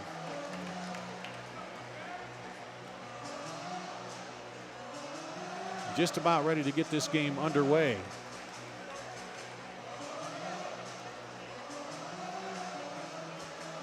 As they're getting last-minute instructions from their coaches. B.J. Windhorst for Valley, John Smits for Urbandale. He's assisted by Pat Henkenius. And B.J. Windhorst assisted by Brian Frick. Here we go. Trevor Miller will be starting, and he'll jump it up against Quentin Curry. Here is we're ready for action in the boys' portion of this ball game. Tapped back and picked up there by Charlie Crowley for Valley. Turner Scott will take it out. Looks like Urbandale starting in the 2-3 zone. Chancellor House, the big man down there in the middle of that 2-3 zone. Turner Scott moves to the right side to Carlo Marble. They look down low, inside, now kick it back out. Pete Economos. Turner Scott inside, turnaround jumper. Rattles up and down for Quentin Curry. And Valley's on the board. Here come the Jayhawks. Kyle Hart with it. Tavian Gardner. And a foul called inside.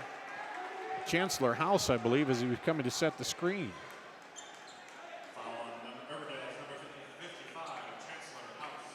So let's reset the starters here. They're a little different than what they had on the scorebook.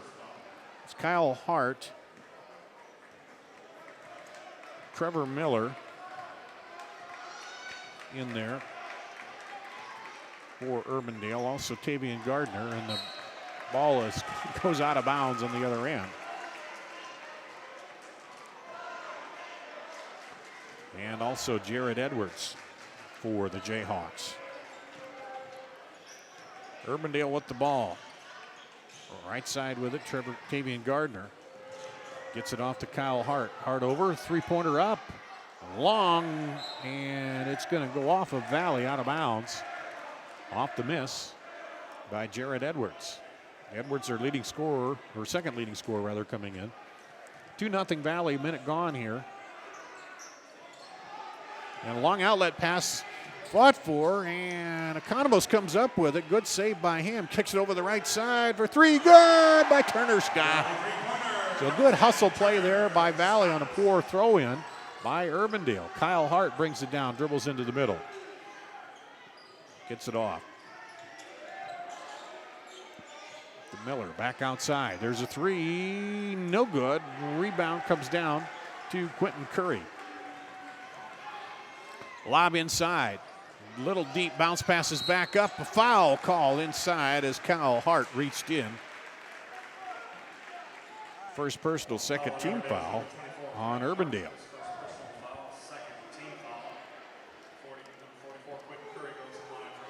Quentin Curry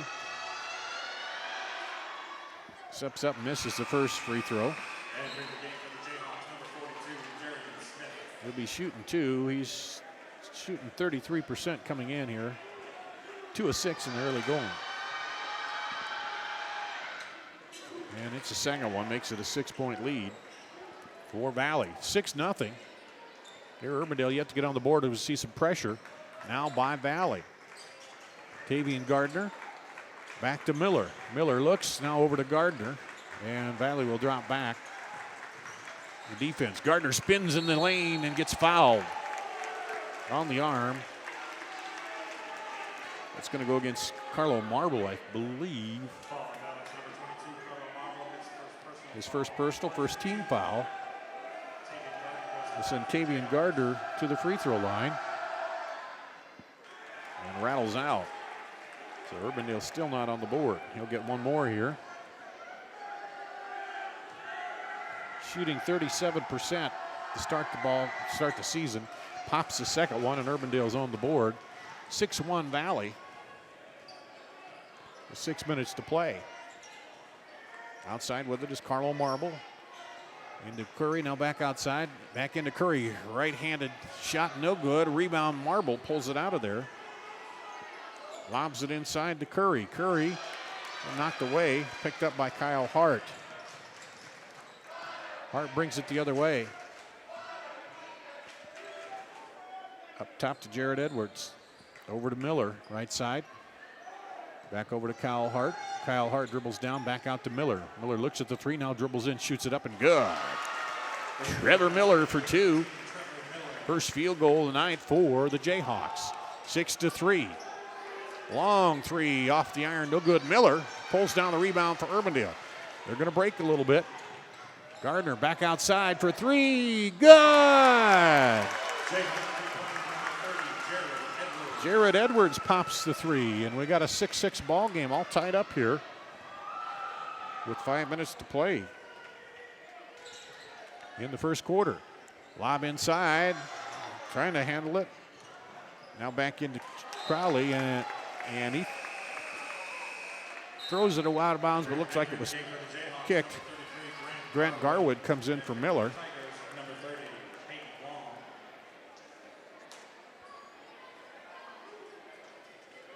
And Valley takes it. Tie ball game here. 4:46 to play in the first quarter. Turner Scott with it out front calling the play. Peyton Long in the ball game now. Down on the block, turn around, good power move inside by Quentin Curry. He's got 5 of the 8 Valley points right now.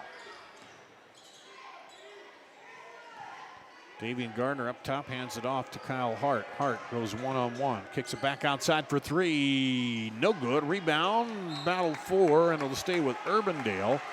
Grant Garwood one up right toe-to-toe down there on the baseline with Carlo Marble, and it goes out to Urbandale under their own bucket.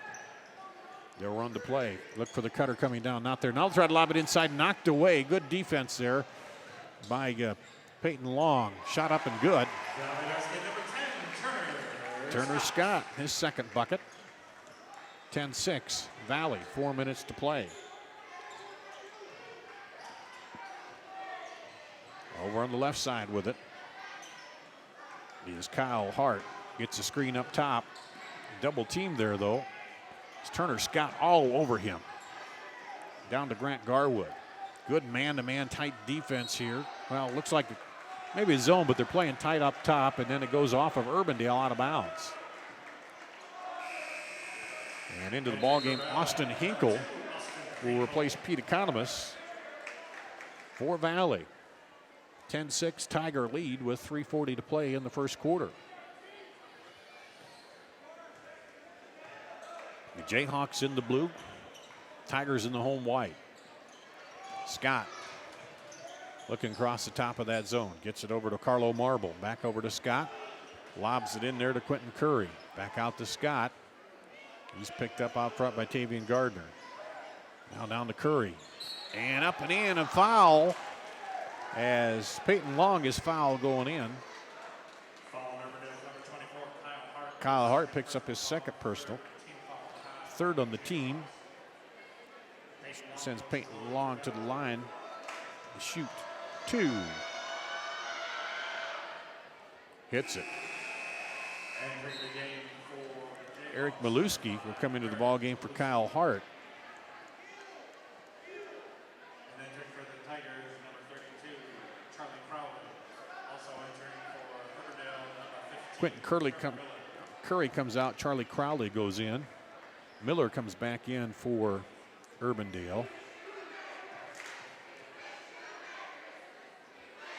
Second free throw off, no good. Peyton Long. Those are his first 2 free throw attempts of the season. He hit 1 of 2. Gives Valley an 11-point lead. Dribbling down baseline. Pull it back out. Darian Smith in there for Urbandale, as if played a lot of guys in the lineup already here in the first quarter. Up top to Eric Maluski. Right side with it to Grant Garwood. And off to Miller. Miller, left-handed dribble, cross the top. They'll reverse it over to Edwards. Edward lobs back across to Miller. Looking for the cutter down in the lane. Turn around. Good by Grant Garwood. 11-8 here. 2:34 to play. Valley, and there's a foul out front. going to call that on Eric Maluski. First personal, fourth team foul as Turner Scott went on the drive, got fouled up high. Lob out to Carlo Marble. Marble now sees an opening down the lane, puts it up, and a wild shot as he spun in backwards, but the rebound comes off to Valley. Now down low on the block, turnaround, loses a handle on it, and now caught on the baseline, and they bailed him out with a foul. Peyton Long. Darian Smith on the foul. Peyton Long got trapped down there on the baseline, and then they fouled him. Carlo Marble will come out. Nate Dennis will come in. So a lot of different players in the lineup for both teams here early on. Valley under their own bucket with a 3-point lead. Throws it out long to Nate Dennis. He'll get it to Turner Scott. He'll run the point. Too high, too low. We weave down low. Now try to go inside, knocked away and picked off there by Eric Maluski. Maluski up the floor to Miller, down the left side with it. Now back up top to Maluski. Right side to Miller. He dribbles in, spins back, and is double teamed and fouled from behind by Austin Hinkle.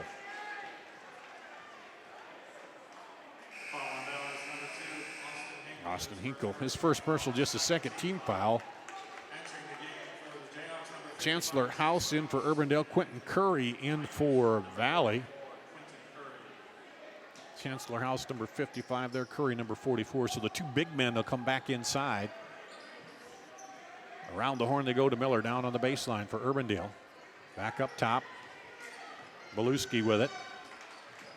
Hands it off to Edwards. Over the left wing to Miller. Down to House, up and good. House with the left hand puts it up and good, and it's a 1-point ball game, 11-10 Valley. Turner Scott with it. On the right wing, now back up to Scott. A little back and forth here. Valley's led quite a bit here in the first quarter, not by much. Inside to Curry, now underneath the basket. Good look, reverse layup, nice move under the bucket by Charlie Crowley. Back up to a 3-point lead for Valley with 1 minute, coming up on 1 minute to play. Inside pass, spins, kicks it back out for three, can't get the three. Maluski now will try the three, banks it home. Eric Maluski with the bank, and we're tied up. I don't hear him call that, but kissed it off the top square of the glass. Turnaround by Curry, no good. And the rebound comes down to Urbandale. Their chance to take the lead here with under a minute to play. After tying it up with that three, two undefeated teams here in the early going of the season. 3-0 Urbandale, 2-0 Valley. Maluski across the top. And a foul called. Turner Scott on the hand check. First personal, just the third team foul on Valley. They've been playing pretty good defense without fouling. We'll get Carlo Marble back in and Reese Skinner back in. And sitting down will be Hinkle and Nate Dennis. Urbandale on the inbound on the far side. 26.5 seconds to play here in the first quarter. Tied at 13. Grant Garwood with it to Maluski. Hands it off to Garwood. He'll pull it out, and it looks like maybe they'll go for one shot here at the end of the quarter. To Maluski. Three-pointer away, no good. Rebound comes down to Curry. Quickly up the floor, Valley, 2 seconds. Stolen away, shot at the buzzer, banks it home! Banks it home! We'll see if we can get a replay on that one as Eric Maluski banks it home. And it's 16-13 for Urbandale here at the end of the first quarter. And bank shot in by Maluski. And that makes it 16-13. So we'll take a break, come back with the start of the second quarter after this.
action here. Urbandale with the ball to start the second quarter. Maluski hit the three to beat the buzzer.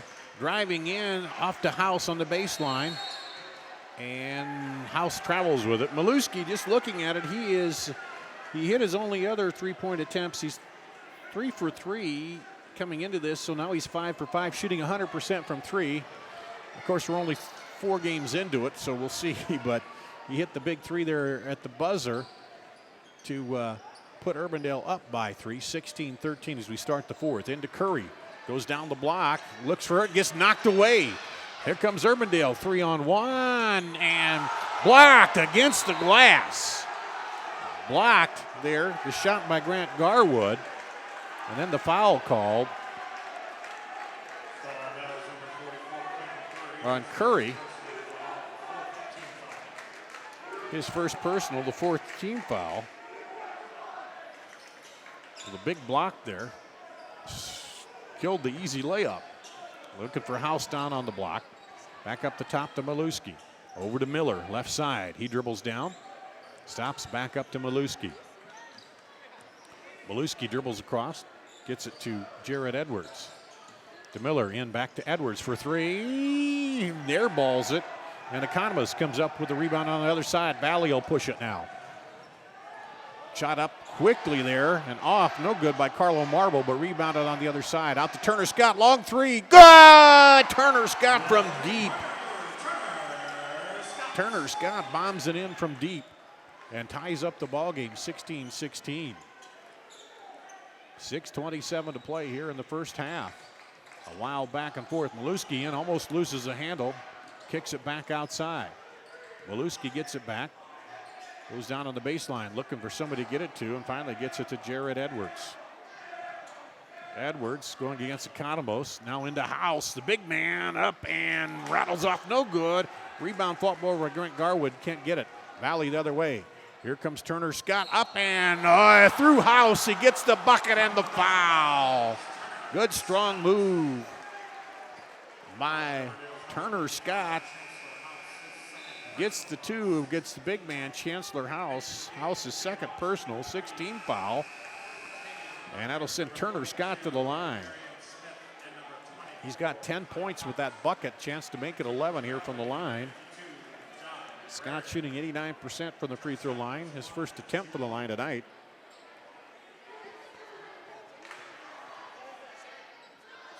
Puts it up, rolls off, no good. Rebound comes off to Urbandale. He'll bring it the other way. Out high to Grant Garwood. Now back over to Tavian Gardner to Maluski. Over to Garwood, and he walked with it. One of those where he got it and they said he shuffled his feet. He looked and then made the move and turned it over. So Valley with a 2-point lead and the ball back.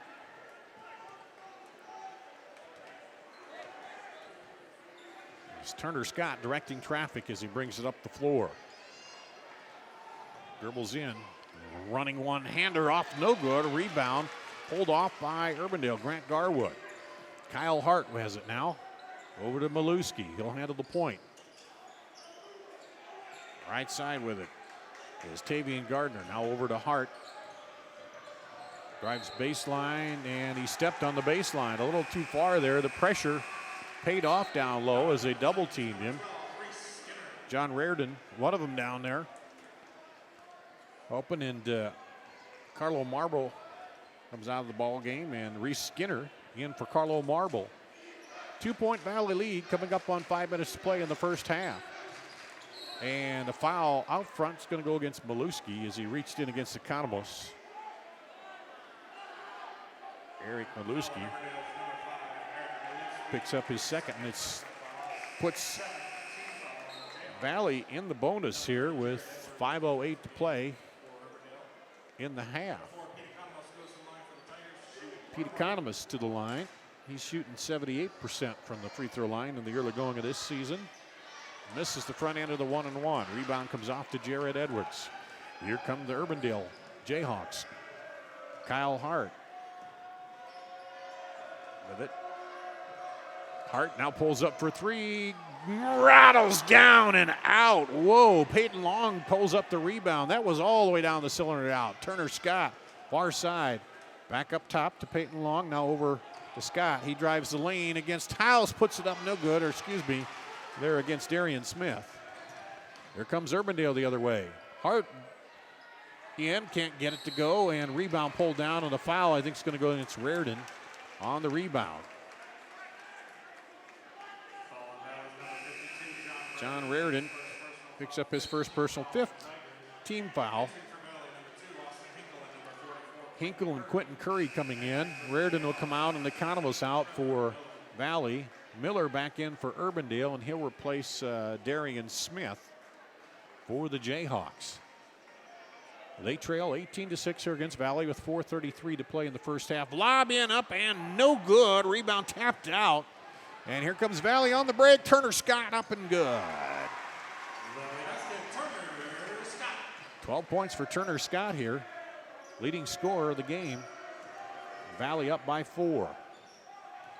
Crossover spin and the move, hits it over to Miller. Tavian Gardner on the move there. Now up top to Edwards. To Hart for 3. Doesn't get it to go.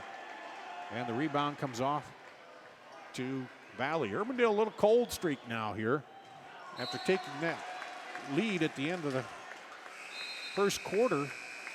They have not scored here halfway through the second. They've been stuck on 16. They hit that three-pointer at the buzzer, and that's been their last points here in this ball game. Let's see if they can get the lid off the basket here in the second quarter. Over to Tavian Gardner, up top to Miller. Good tight pressure defense by Valley. Good hard man-to-man. Kyle Hart dribbles in. Turner Scott's all over him. Jared Edwards now into Miller. Miller down on the block. Turn around, up, and good. Man, how did Grant Garwood get that to go? He powered it up and good. 20-18. Good move outside to Carlo Marble. Takes it down on the block, and good up, just laid it over the front of the rim. Peyton Long off the feed there from Quentin Curry. Back to a 4-point lead for Valley. 3 minutes to play here in the first half. Urbandale's only scored 2 points in this second quarter. They only trail by 4. They got the lead at the end of the first quarter. Now it's thrown away. Here comes Turner Scott with it. The other way for Valley. Kicks it out for 3. No good. Rebound comes out long to Scott. He'll put up the 3. No good. Rebound put back up. No good. So 3 shots at the bucket there. And they can't get it to go. Carlo Marble missed the putback.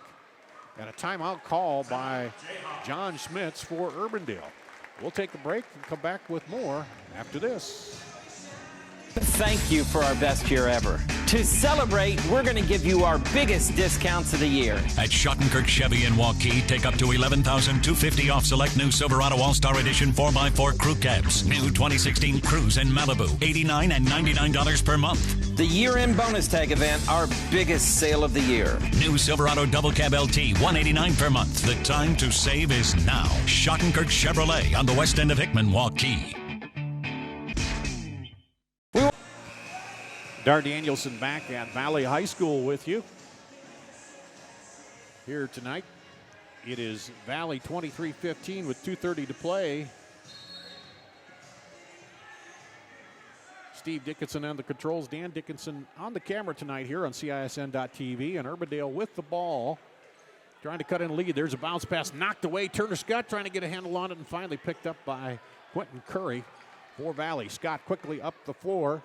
3 away, good, wide open 3, Peyton Long as Turner Scott finally down the floor, standing there all alone. He pops the 3, and it's a 6-point lead for Valley. Urbandale trying to get something going here. Here's a Hart 3 off, no good, and battle for it, and it's going to go to Valley as Carlo Marble out-battled Trevor Miller underneath there. Maluski comes back in for Urbandale.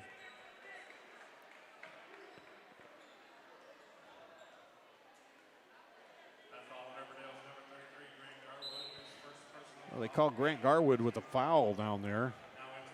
His first personal 18 foul. So that'll send Carlo Marble to the free throw line. Here with 1:56 to play. Urbandale just 2 points in the quarter.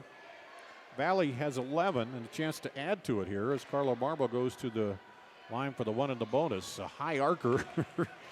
Rainbow free throw goes down by Carlo Marble, and he'll get another one.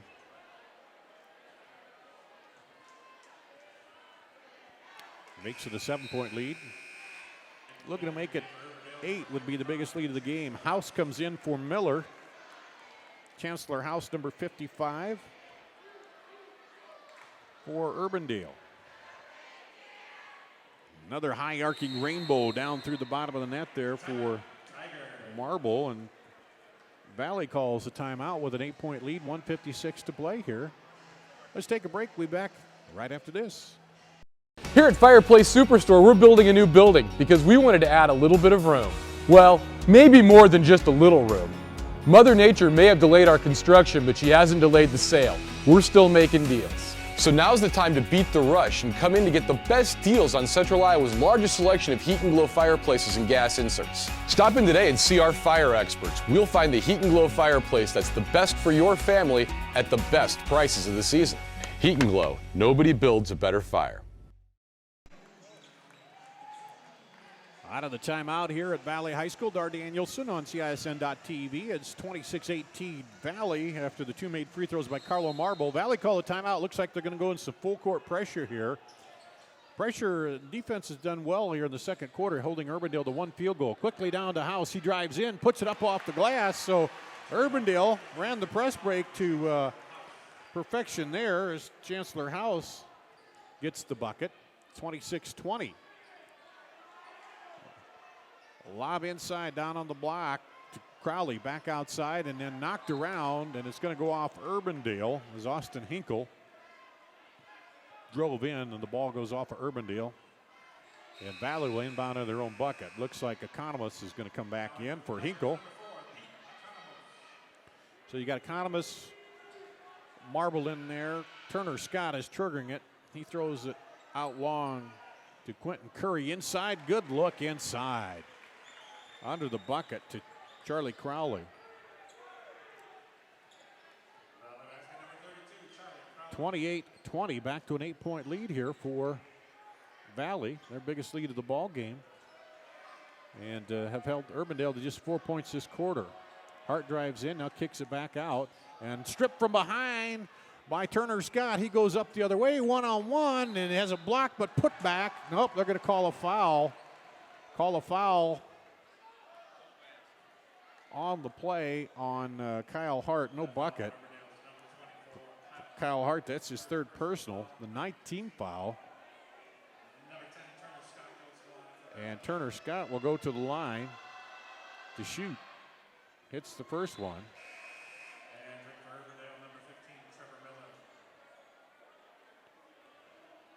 13 points for Turner Scott.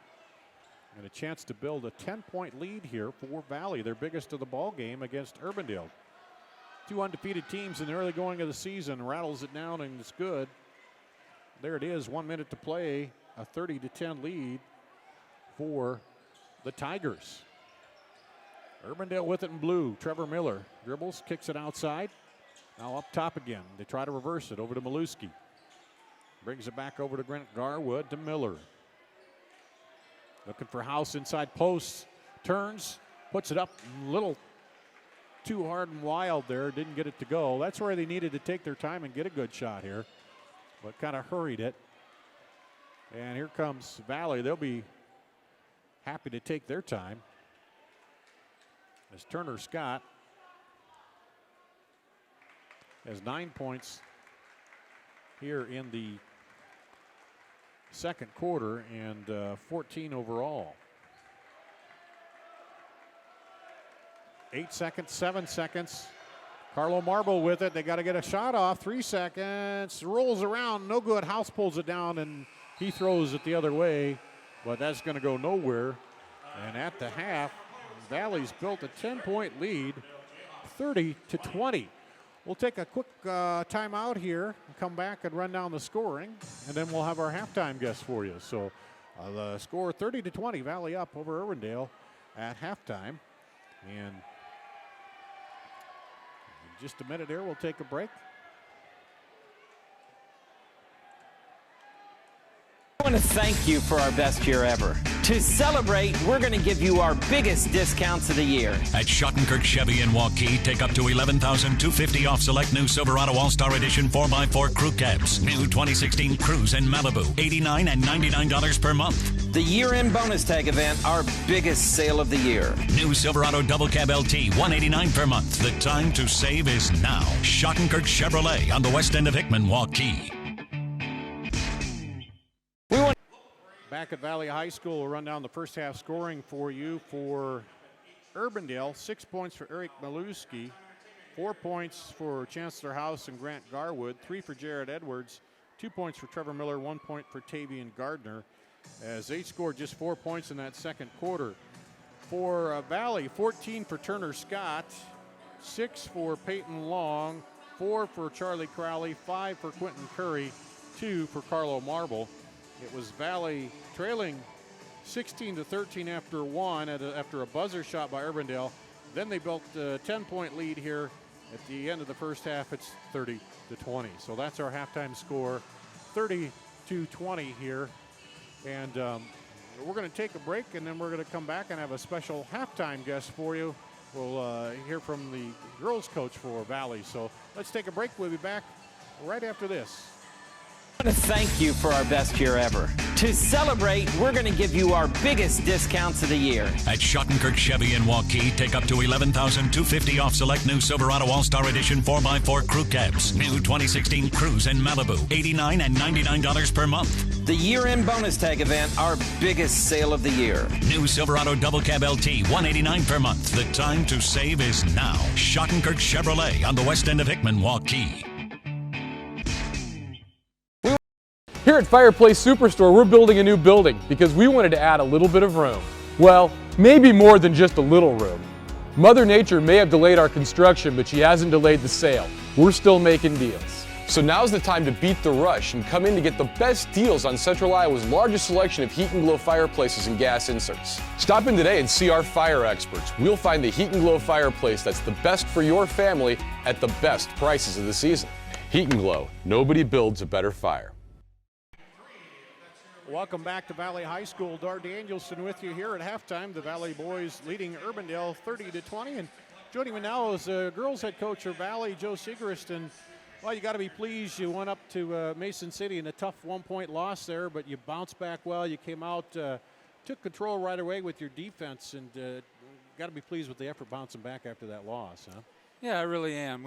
We've got a young team, a good core of girls, junior group coming back. But our young kids are really learning our system, picking up on it pretty quickly, and we're getting better each and every day. So that's the goal. Yeah, you got some freshmen you're working in there, as you said, a young group. And how does you look to your older players then to kind of work them along and bring them along? Yeah, we do have a good mesh of veteran leadership and young talent, and we're mixing up some defenses and mixing up some zone and man, try to keep teams off balance just as we bring our freshmen along. Once they learn our system, though, I think we can play man a little bit more and get out and run a little bit more, too. Well, that zone worked for you tonight, and a little bit of that, you had a little size on Urbandale, I think. But is that something you'd like to do, press a little more when you have it, or it just depends on your matchups when you go with that? Yeah, we do look a lot at matchups. We study a lot of film, and the girls do a good job. We've got really good student athletes, and not only do they study and they're good students, but they come out and study film pretty well too. So we look at our opponents, look at what we can maybe expose, and try to mesh our strengths with some weaknesses that we see. What are you looking for? You kind of have basketball, you kind of get started, and then you have the kind of the holiday break there. What do you look to accomplish in this first part of the season as you're getting rolling here? Just learning to play with each other, and that constant grind and practice to improve a little bit each and every day. get our speed up to where we want it to be because we're a fast team. That's kind of been our MO the last 3-4 years. So just that continuity, that playing together, and getting up to full speed. What did you see that you liked here tonight out of the team? How we shared the basketball in the second half. We say when we get 5 girls touching the ball on the offensive end, you know, we get a bucket or we get fouled, and you know, everybody's happy, everybody's in tune to what, you know, what we're doing on the floor, and it just helps feed success, you know, on the offensive end. And then on the defensive end, I do like our zone. I think our zone has been, because we are so long, so we're using a 1-3-1, and just hands that are out, you know, and up, we say, are going to lead to deflections, and then that'll help us play some transition basketball.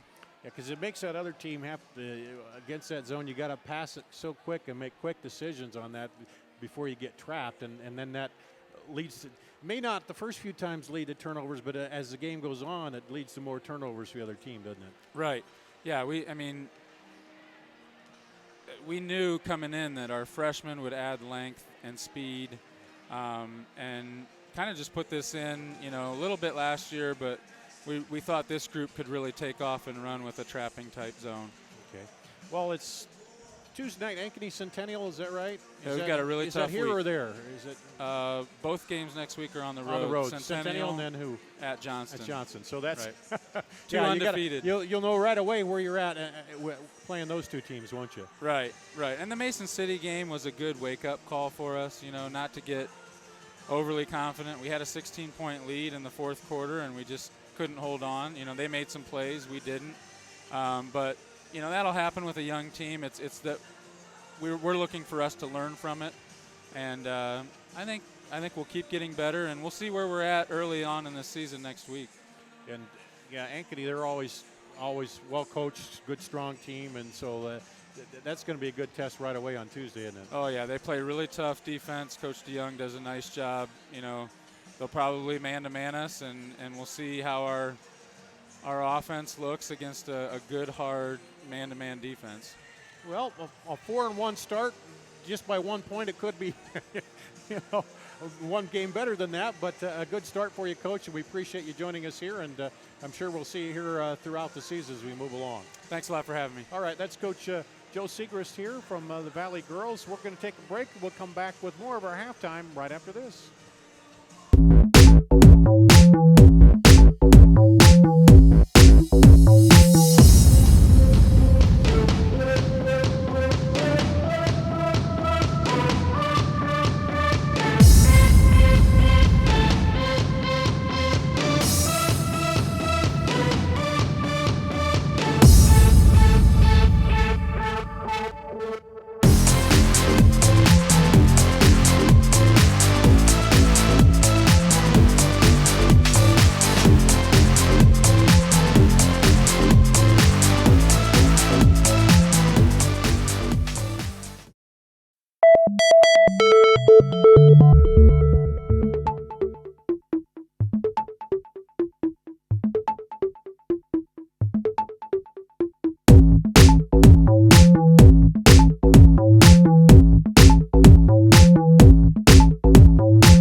back at Valley High School. Halftime and just about over, 30-20. The Tigers leading Urbandale. Urbandale took the lead at the end of the first quarter with a 3-point buzzer beater there by Eric Maluski for the Jayhawks, but then they only scored 4 points in that second quarter, and Valley built up that 10-point lead and overcame the Tigers in the second quarter, outscoring, let's see, it was 17-4. They outscored Urbandale into that second quarter. So they're coming out to start the second half. It's Tavian Gardner for Urbandale, Jared Edwards, Kyle Hart, Trevor Miller, and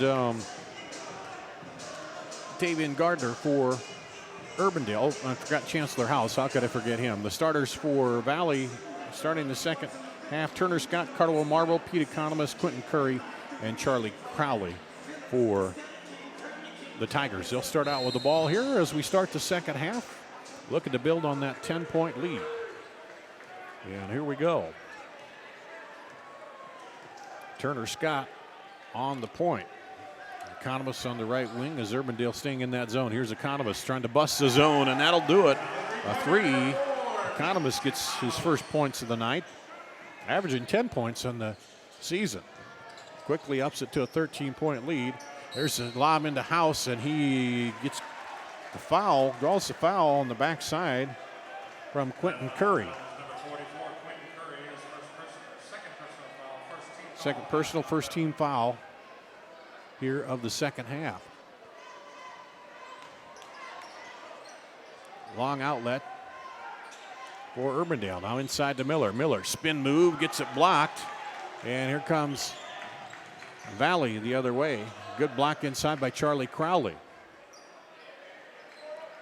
Inside to Crowley. Turnaround jumper off, no good. Rebound to Hart, Kyle Hart for the Jayhawks.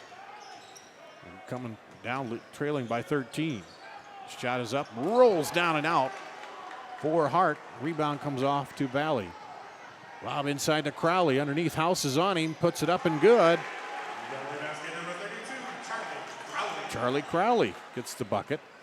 Quick 5 points here to start the second half for Valley. And a block. And goes out of bounds. And it'll go back to Urbandale. Officials talked it over. The one overruled the other. They were going to give it to Valley, but now Grant Garwood coming into the ball game to replace House. Urbandale will set up in the kind of the box on the free throw line. And a push called, offensive foul called. Grant Garwood comes in and right away commits the foul, offensive foul, and gives it back to Valley. So the Jayhawks have yet to score here to start the second half, and Valley scored 5. And Turner Scott just content to slowly get the offense going with the lead. Looks for Curry flashing in the middle. Now back out to Scott. Long three off, no good. Rebound pulled down by Tavian Gardner for the Jayhawks. He dribbles in, kicks it outside. Around to Grant Garwood. Now a three up and off, no good. The miss there by Jared Edwards.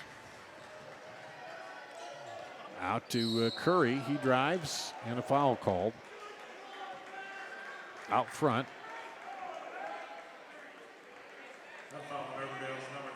Jared Edwards on the foul, his first personal, second team foul, and Maluski will come in and replace Edwards after the foul. Urbandale using quite a few players here in the lineup. Valley sets up in the line, they split out, lob it out deep to Curry. And then a foul inside again, as there are a lot of pushing going on in there. And Grant Garwood picks up his third personal foul, the third team foul on Urbandale. So Urbandale losing the battle on the inside at this point with the fouls. Darian Smith comes in, replaced Garwood, who picked up his third personal. Lob it out to Curry. Curry over to Carlo Marble, to Turner Scott. Scott goes one-on-one to his left. Marble, he thought about the three, now gets it down to Crowley. Turnaround jumper, no good. Marble almost came and tipped that back in, but couldn't get it. And here we go the other way. Three away, good by Kyle Hart. His first bucket of the game. He's their leading scorer, averaging 22, but just 3 points here tonight. And it's a 12-point lead for Valley. Lob inside, Crowley, turnaround, nice little turnaround shot by Crowley. He's got 4 points, matching what he had in the first half for 8 overall. Up top to Hart. 14-point lead. Lob inside, turnaround. Good shot there, good turnaround shot by Darian Smith. A long three, good. Carlo Marble pops it from the outside. So Valley answering every shot here by Urbandale now. And it's 40-25 lead for Valley with 5 minutes to play in the third. Under 5 now. Urbandale trying to work their way out of the hole. Hit some shots, but haven't got stops on the other end. Kick it outside for three. Maluski banks it home again. Maluski, his third three. He has not missed here from three-point range. 6 of 6 on the season, and he's got 9 points tonight, all threes. And falling down, he throws it out. Shot no good. The rebound comes off to Maluski. He drives in, and I don't know if he got a block or he just missed that, but it looked like it might have been blocked. Economist the other way, lays it up and good. Economist now has 5 points here in the third quarter.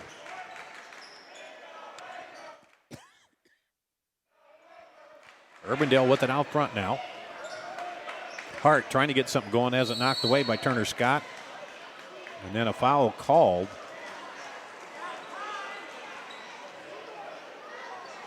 Foul called on Curry. There's a double foul called on Urbandale's number 42, Darian Smith. His second personal foul, and on Valley's number 44, Quentin Curry. Well, double foul. Darian Smith, his second and the team's fourth. Quentin Curry, his third, and the team's second. So a double foul called for the hand fighting inside. And Urbandale will get the ball. Maluski to Miller for three. Off no good. Rebound underneath, but Darian Smith had a toe on the line and to go back to Valley. So a lot of action underneath there, but Valley so far is winning the battles, drawing the fouls there. And they lead here 42-28, a 14-point lead over Urbandale. The Jayhawks have not been able to get a sustained run going.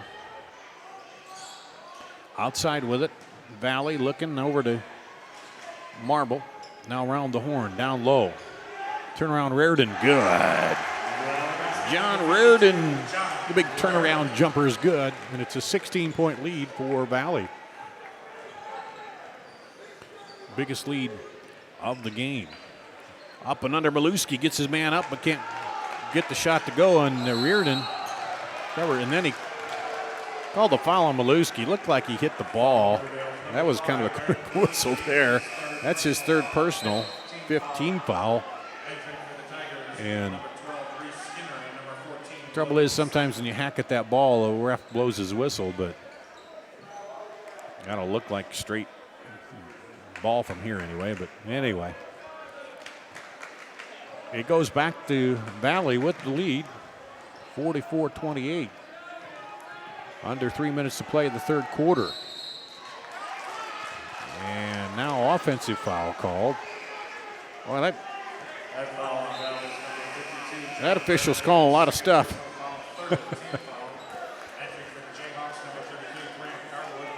And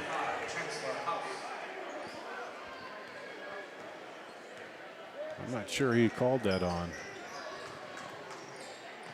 Thought it was 14. We'll see here. Drive is up off no good. Rebound by Reardon. Over to Nate Dennis. Shot is up and good. Logan Simon with the three. And they built the lead to 19 now. Down to House. He drives the baseline and traveled with it. So Curry coming back in for Raritan. And Urbandale just having trouble handling it down low, getting the offense going here. And outscored 17-8 so far in the third quarter with 2 minutes to go. Jumper up off no good by Logan Simon. Here comes Maluski the other way with it for Urbandale. And a timeout called by John Spence of Urbandale. Let's take a break. We'll be back right after this. Hi, Ron here, head coach of Westside Auto Pros. When your car's on the injured reserve, you want to get it back in the game as soon as possible. I know that. That's why you need to bring it here to Westside Auto Pros. I have a team of experts that can fix almost every automotive injury. Whether it's a fractured joint, a brake, or if your car just got its bell rung, no problem. We can even do a complete physical on your car to make sure it's game ready for the entire season. So bring your car to Westside Auto Pros and we'll get it back in the starting lineup in no time. Hey, you guys are dogging it back here. Let's move it, move it, move it. Back at Valley High School after the timeout by Urbandale. They're just trying to get some offense going. It's been Valley outscoring them here 17-8 to start the third quarter after it was a 10-point lead at the half. And Urbandale had one lead at the end of the first quarter on the buzzer beater, but Valley's come back and has led most of the way in this ball game since then. And just having trouble down low against Valley's defense. Into House, and that time he draws the foul. And that's going to go against Peyton Long, I think. Yep, Peyton Long. First personal. Fourth team foul on Valley. House to the free throw line. Misses it. We'll get one more here.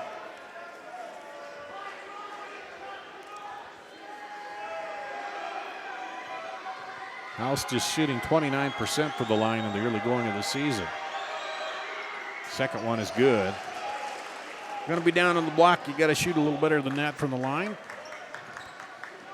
He gets 1 out of 2, makes it an 18-point lead for Valley. A minute 30 to play here in the third quarter. And Turner Scott will just, or excuse me, not Turner Scott, that Logan Simon will hold it out there. Gets it to Nate Dennis. Now back over to Dennis. He'll put up the three. Good! Nate Dennis. Valley, everybody heating up and feeling it here, and almost stolen from behind by Dennis. Tavian Gardner brings it up. Out top to Kyle Hart. This young Urbandale team getting a challenge here and hasn't responded yet. Down the lane and then a foul called.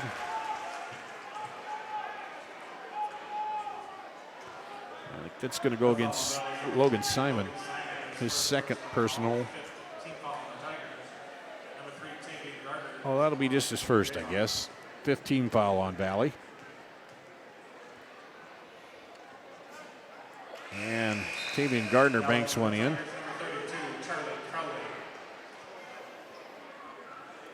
Urbandale just having trouble getting any scoring going here. Second free throw rattles out, no good. Miller gets the rebound, has it knocked away, and there's a scramble for it, and it'll stay with Valley.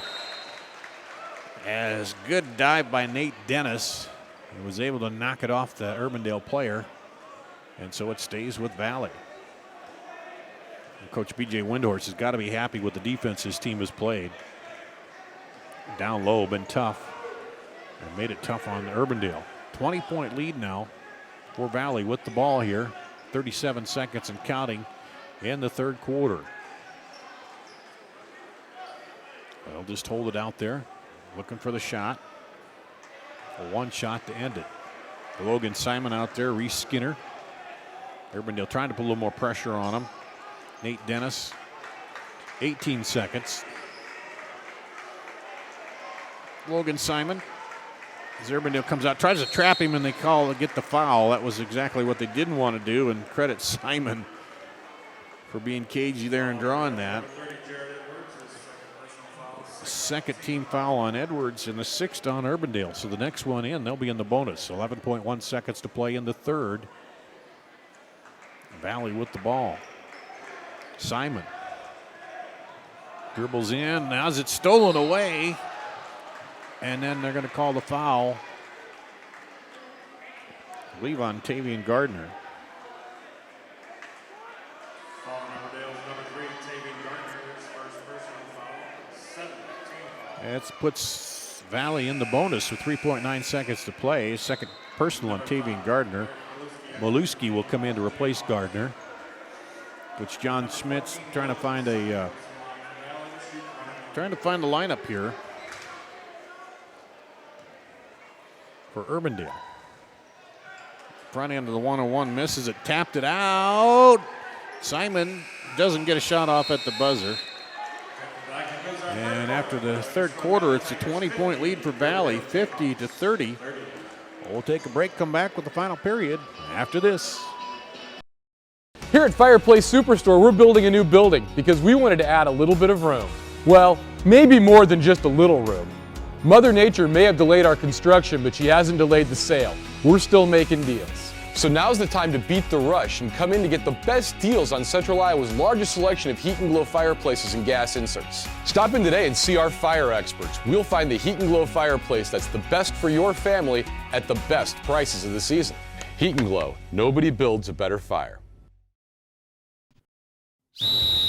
Hi, Ron here, head coach of Westside Auto Pros. When your car's on the injured reserve, you want to get it back in the game as soon as possible. I know that. That's why you need to bring it here to Westside Auto Pros. I have a team of experts that can fix almost every automotive injury. Whether it's a fractured joint, a brake, or if your car just got its bell rung, no problem. We can even do a complete physical on your car to make sure it's game ready for the entire season. So bring your car to Westside Auto Pros and we'll get it back in the starting lineup in no time. Hey, you guys are dogging it back here. Let's move it, move it, move it. Back at Valley High School, we'll go to the fourth period. Valley outscoring Urbandale 20-10 in the third to build a 20-point lead here. Urbandale will start with the ball in the fourth quarter, but they have some work to do and had trouble getting through this defense, and a walk called on Trevor Miller. And so Urbandale, in their first chance here to start the quarter, turns it over. And this Valley team has just kind of handled them on defense and shut them down. Held them to just 4 points in the second quarter to build a 10-point lead. Now inside, turnaround off the glass. A little hard in the battle for it. It's going to go to Urbandale. As Quentin Curry missed it, and then there was a battle underneath with Economos and Molewski, I think it was, and comes back to Urbandale. Jayhawks have a lot of work to do to catch up here. They haven't been able to go on much of a run. There's 4 3-pointers by Valley in that third quarter, and all across the board with the threes. And tapped away by Economos. He's in a race with Molewski. Molewski comes up with it, now throws it the other way. Urbandale has the numbers. They put up the shot and miss it. Maybe should have worked that in, but then, stepped on the baseline. Carlo Marble saying, what? And the official said, yeah, stepped on the baseline, so Urbandale will get it under their own bucket with 7:03 to play in the game. Trailing by 20. Trevor Miller lobs it into the middle. Turnaround jumper is good. That was a nice move by Grant Garwood. Got it in the lane, turned around, and a little fadeaway over 2 defenders. Curry with it up top. Now Turner Scott will pull it out. Urbandale playing a little man-to-man, trying to get back in this. Shot is short from the corner. And here come the Jayhawks. See if they can get back-to-back buckets now to Miller. Over on the left side. Now back up the top to Hart, to Jared Edwards, to Miller. Molewski dribbles in, stop and go. Now back over to Edwards. Down the baseline, Maluski almost gets trapped down there to Miller. Back out top for Hale for three. Good! Kyle Hart for three. That's his second three of the game.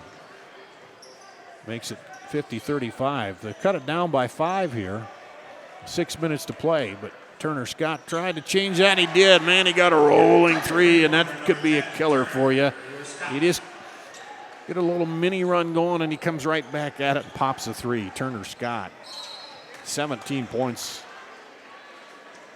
on the night for him. His first points of the second half. Charlie Crowley picks up the personal. His first 16 foul. Crowley will come out, as will Economos. Peyton Long and Austin Hinkle back in for Valley. And here comes Urbandale. Looks like Grant Garwood in there. And over and back as Trevor Miller tried to hop across the line. If he'd have caught it in the backcourt and then came in, that was all right. But he caught it in the front court and then hopped to the backcourt and then back. So they turn it over. So good defense by Valley again. 5:43 to play. The Tigers up by 18. Lob on the other side of the basket, up and good.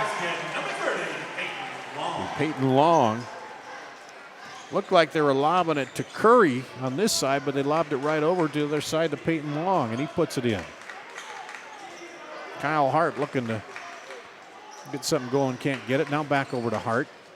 To Miller. Up top to Tavian Gardner. He spins into the lane, has it knocked away. Maluski fakes it. Over to Garwood. And just Valley making work for every possession, and they got the foul there. And you'll see the coaches standing up. They got the change this year with the seatbelt rule. They can stand up and coach standing up here. And Quentin Curry picks up foul number 4, 17 foul. And that'll send Grant Garwood to the line. And misses. The first, he'll get one more. So you'll notice the coaches, as I said, you'd see John Schmitz at the bottom of your screen here standing up talking to his players. Used to be you had to sit down. You can stand up unless you get a technical. Then you have to sit down with the rule change. Garwood pops through the second one. And Garwood will take a seat, and Jared Edwards comes in. 55-36. They cut it down to 19. Oh, but here comes Valley again. Reese Skinner with it. Gets it off to Turner Scott. Scott drives, finds the opening, and takes it. Turner Scott for 2. 5 here in the second half, 19 overall, just 2 under his average. Here's a long three, off, no good. Miller pulls it down, but he's going to be called for the foul over the back. Trevor Miller, his first personal. 18 foul will come the other way and shoot 1-1.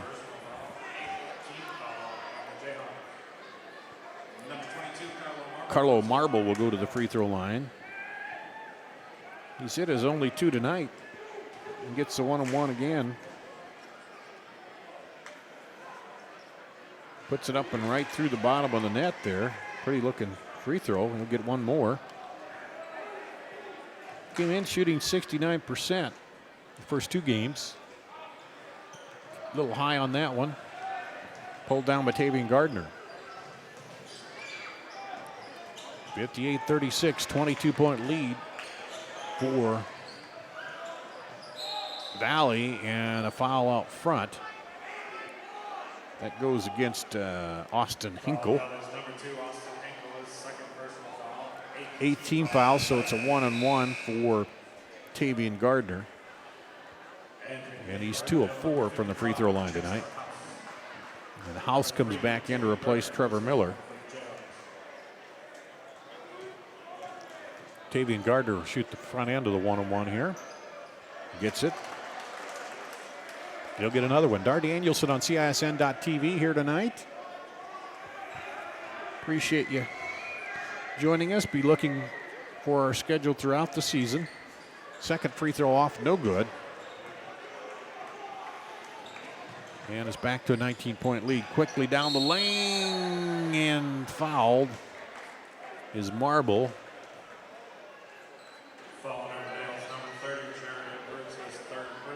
Jared Edwards picks up his third personal, 9th team foul. Marble to the line for 1-and-1. Hits it. He'll get one more. And Grant Garwood coming back in for Urbandale. And Marble hits the second one. He's 5 of 6 from the free throw line tonight for 5 points. Or make that 8 points. He had a 3-pointer to go with that. And back up to a 23-point lead for Valley. Shot is up and good. Running jumper by Edwards. Jayhawks take a timeout. We'll take a break and be right back with more here right after this. Here at Fireplace Superstore, we're building a new building because we wanted to add a little bit of room. Well, maybe more than just a little room. Mother Nature may have delayed our construction, but she hasn't delayed the sale. We're still making deals. So now's the time to beat the rush and come in to get the best deals on Central Iowa's largest selection of Heat and Glow fireplaces and gas inserts. Stop in today and see our fire experts. We'll find the Heat and Glow fireplace that's the best for your family at the best prices of the season. Heat and Glow, nobody builds a better fire. I want to thank you for our best year ever. To celebrate, we're going to give you our biggest discounts of the year. At Schottenkirk Chevy in Waukee, take up to $11,250 off select new Silverado All-Star Edition 4x4 crew cabs. New 2016 Cruise in Malibu, $89 and $99 per month. The year-end bonus tag event, our biggest sale of the year. New Silverado Double Cab LT, $189 per month. The time to save is now. Schottenkirk Chevrolet on the west end of Hickman, Waukee. We want to Our score here, 4:06 to play, 60-39 Valley Tigers leading Urbandale. Urbandale started out 3-0 under new coach John Smits and had a good start to the season. Valley's off to 2-0 start here, and now Urbandale finding a little tougher competition and have a little hard go of it here against Valley. And Valley's got to be pleased with their defensive effort. Here's a shot from the corner for 3, rebounded by Quentin Curry. Gets it to Peyton Long. He almost loses it at the half line, but saves it to Turner Scott. Scott will dribble in, and he gets fouled. Out front before the shot. He'll get 2 anyway, because that's foul number 10. So they're in the double bonus. Tavian Gardner with the foul, his second, and as I said, the 10th team foul. So Turner Scott looking for point number 20 and 21. If he gets that, he'd be right at his average. And he just sneaks that one in with a good bounce. He'll get another one.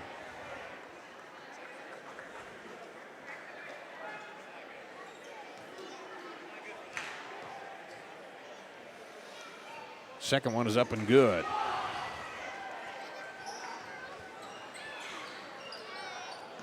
3:41 to play, 62-39 Valley. Driving in, runner no good, and a foul called. See who that goes against.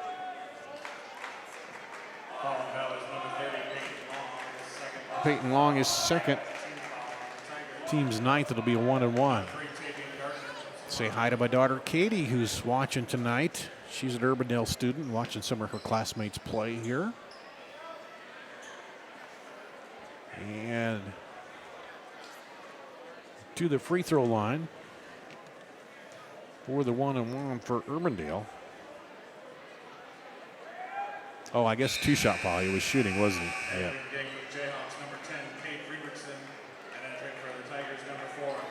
So he'll get one more. Maluski back in for Urbandale. And Tavian Gardner will get another free throw. Leaves it short. So he misses both of those. Scoring has not come easy here for the Jayhawks tonight. Carlo Marble throws it up top to Economos. He drives, kicks it outside. Back over to Curry. Quentin Curry drives and up off the glass. Good strong power move. Curry. 64-39, coming up on 3 minutes to play. Down the lane and block. Curry gets the block. Coming the other way, Marble, and he gets fouled. And that goes against Eric Beluski, his fourth.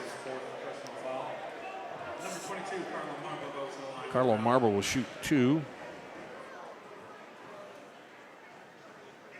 Ooh, gets that one to go. And entering Urbandale, number 15, Trevor Miller. And entering for the Tigers, number 52, John Brereton. 6 of 7 from the free throw line for Carlo Marble. That's where all his points have come tonight. And he hits that one. So 7 of 8 from the line. Excuse me, he had a three-pointer in there too. I keep forgetting that. So he's got 10 points, almost about his average, which is 12. Up top with it, Tavian Gardner over to Hart to Trevor Miller. He dribbles across over to Gardner. Looks at the three, but can't get it. Urbandale running the weave underneath, trying to find something open. Miller back outside, long three. Maluski, no good. Rebound pulled off by Carlo Marble. And now Reardon goes down the lane and he traveled with it. We're going to see Skinner, Simon back in there. And Nate Dennis back in. And Economos, Turner, and Marble will sit down for Valley. This game well in hand now, 66-39.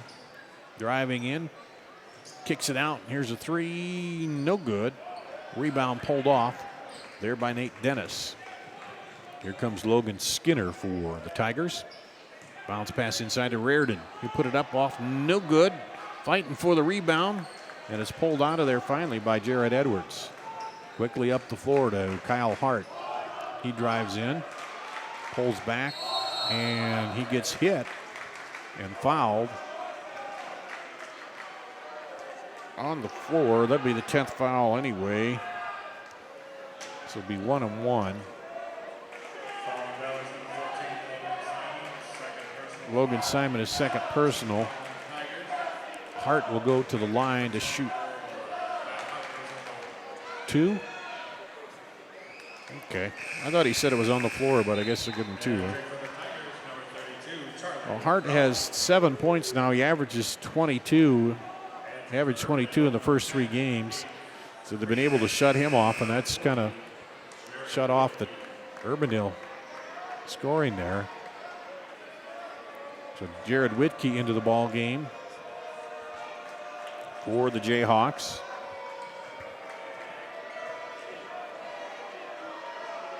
Free throw rattles out, no good. And that's been the story of the night for the Jayhawks, trying to find points. Hard to come by.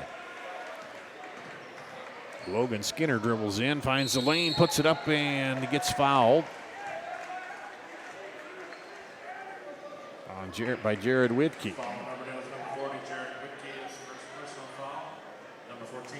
Gavin Ibsen ready to come into the ball game for Urbandale.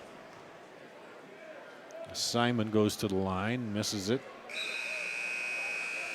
Now in for the Jayhawks, number 10, Cade Friedrich, and number 22, Gavin Ibsen. Cade Friedrichsen into the ball game, and Gavin Ibsen for Urbandale. Second free throw is good by Logan Simon. 67-40, 1:38 to play in the ball game. Valley's going to move to 3-0. Urbandale's going to drop to 3-1, unless they put on a really big rally here in the final minute and a half. Maluski with it. Drives the lane, spins, puts it up off balance, goes back up, and give him credit for sticking with that. He's got 11 points. 3 threes, and that 2. Driving the lane, scoop up, no good. Rebound is pulled off by Jared Whitkey for the Jayhawks. Maluski drives all the way down, spins, and called for the travel. So out of control, and called for the turnover, and then call a technical foul now on Milewski. He didn't like the call. That'll be his 5th. So technical foul called on Milewski. And they'll send Reese Skinner down to shoot the free throws. Number 12, Reese Skinner goes to the line for Valley. Milewski must have said something after that foul as he got called for the technical. Jayhawks, number 23, Cameron Bryce.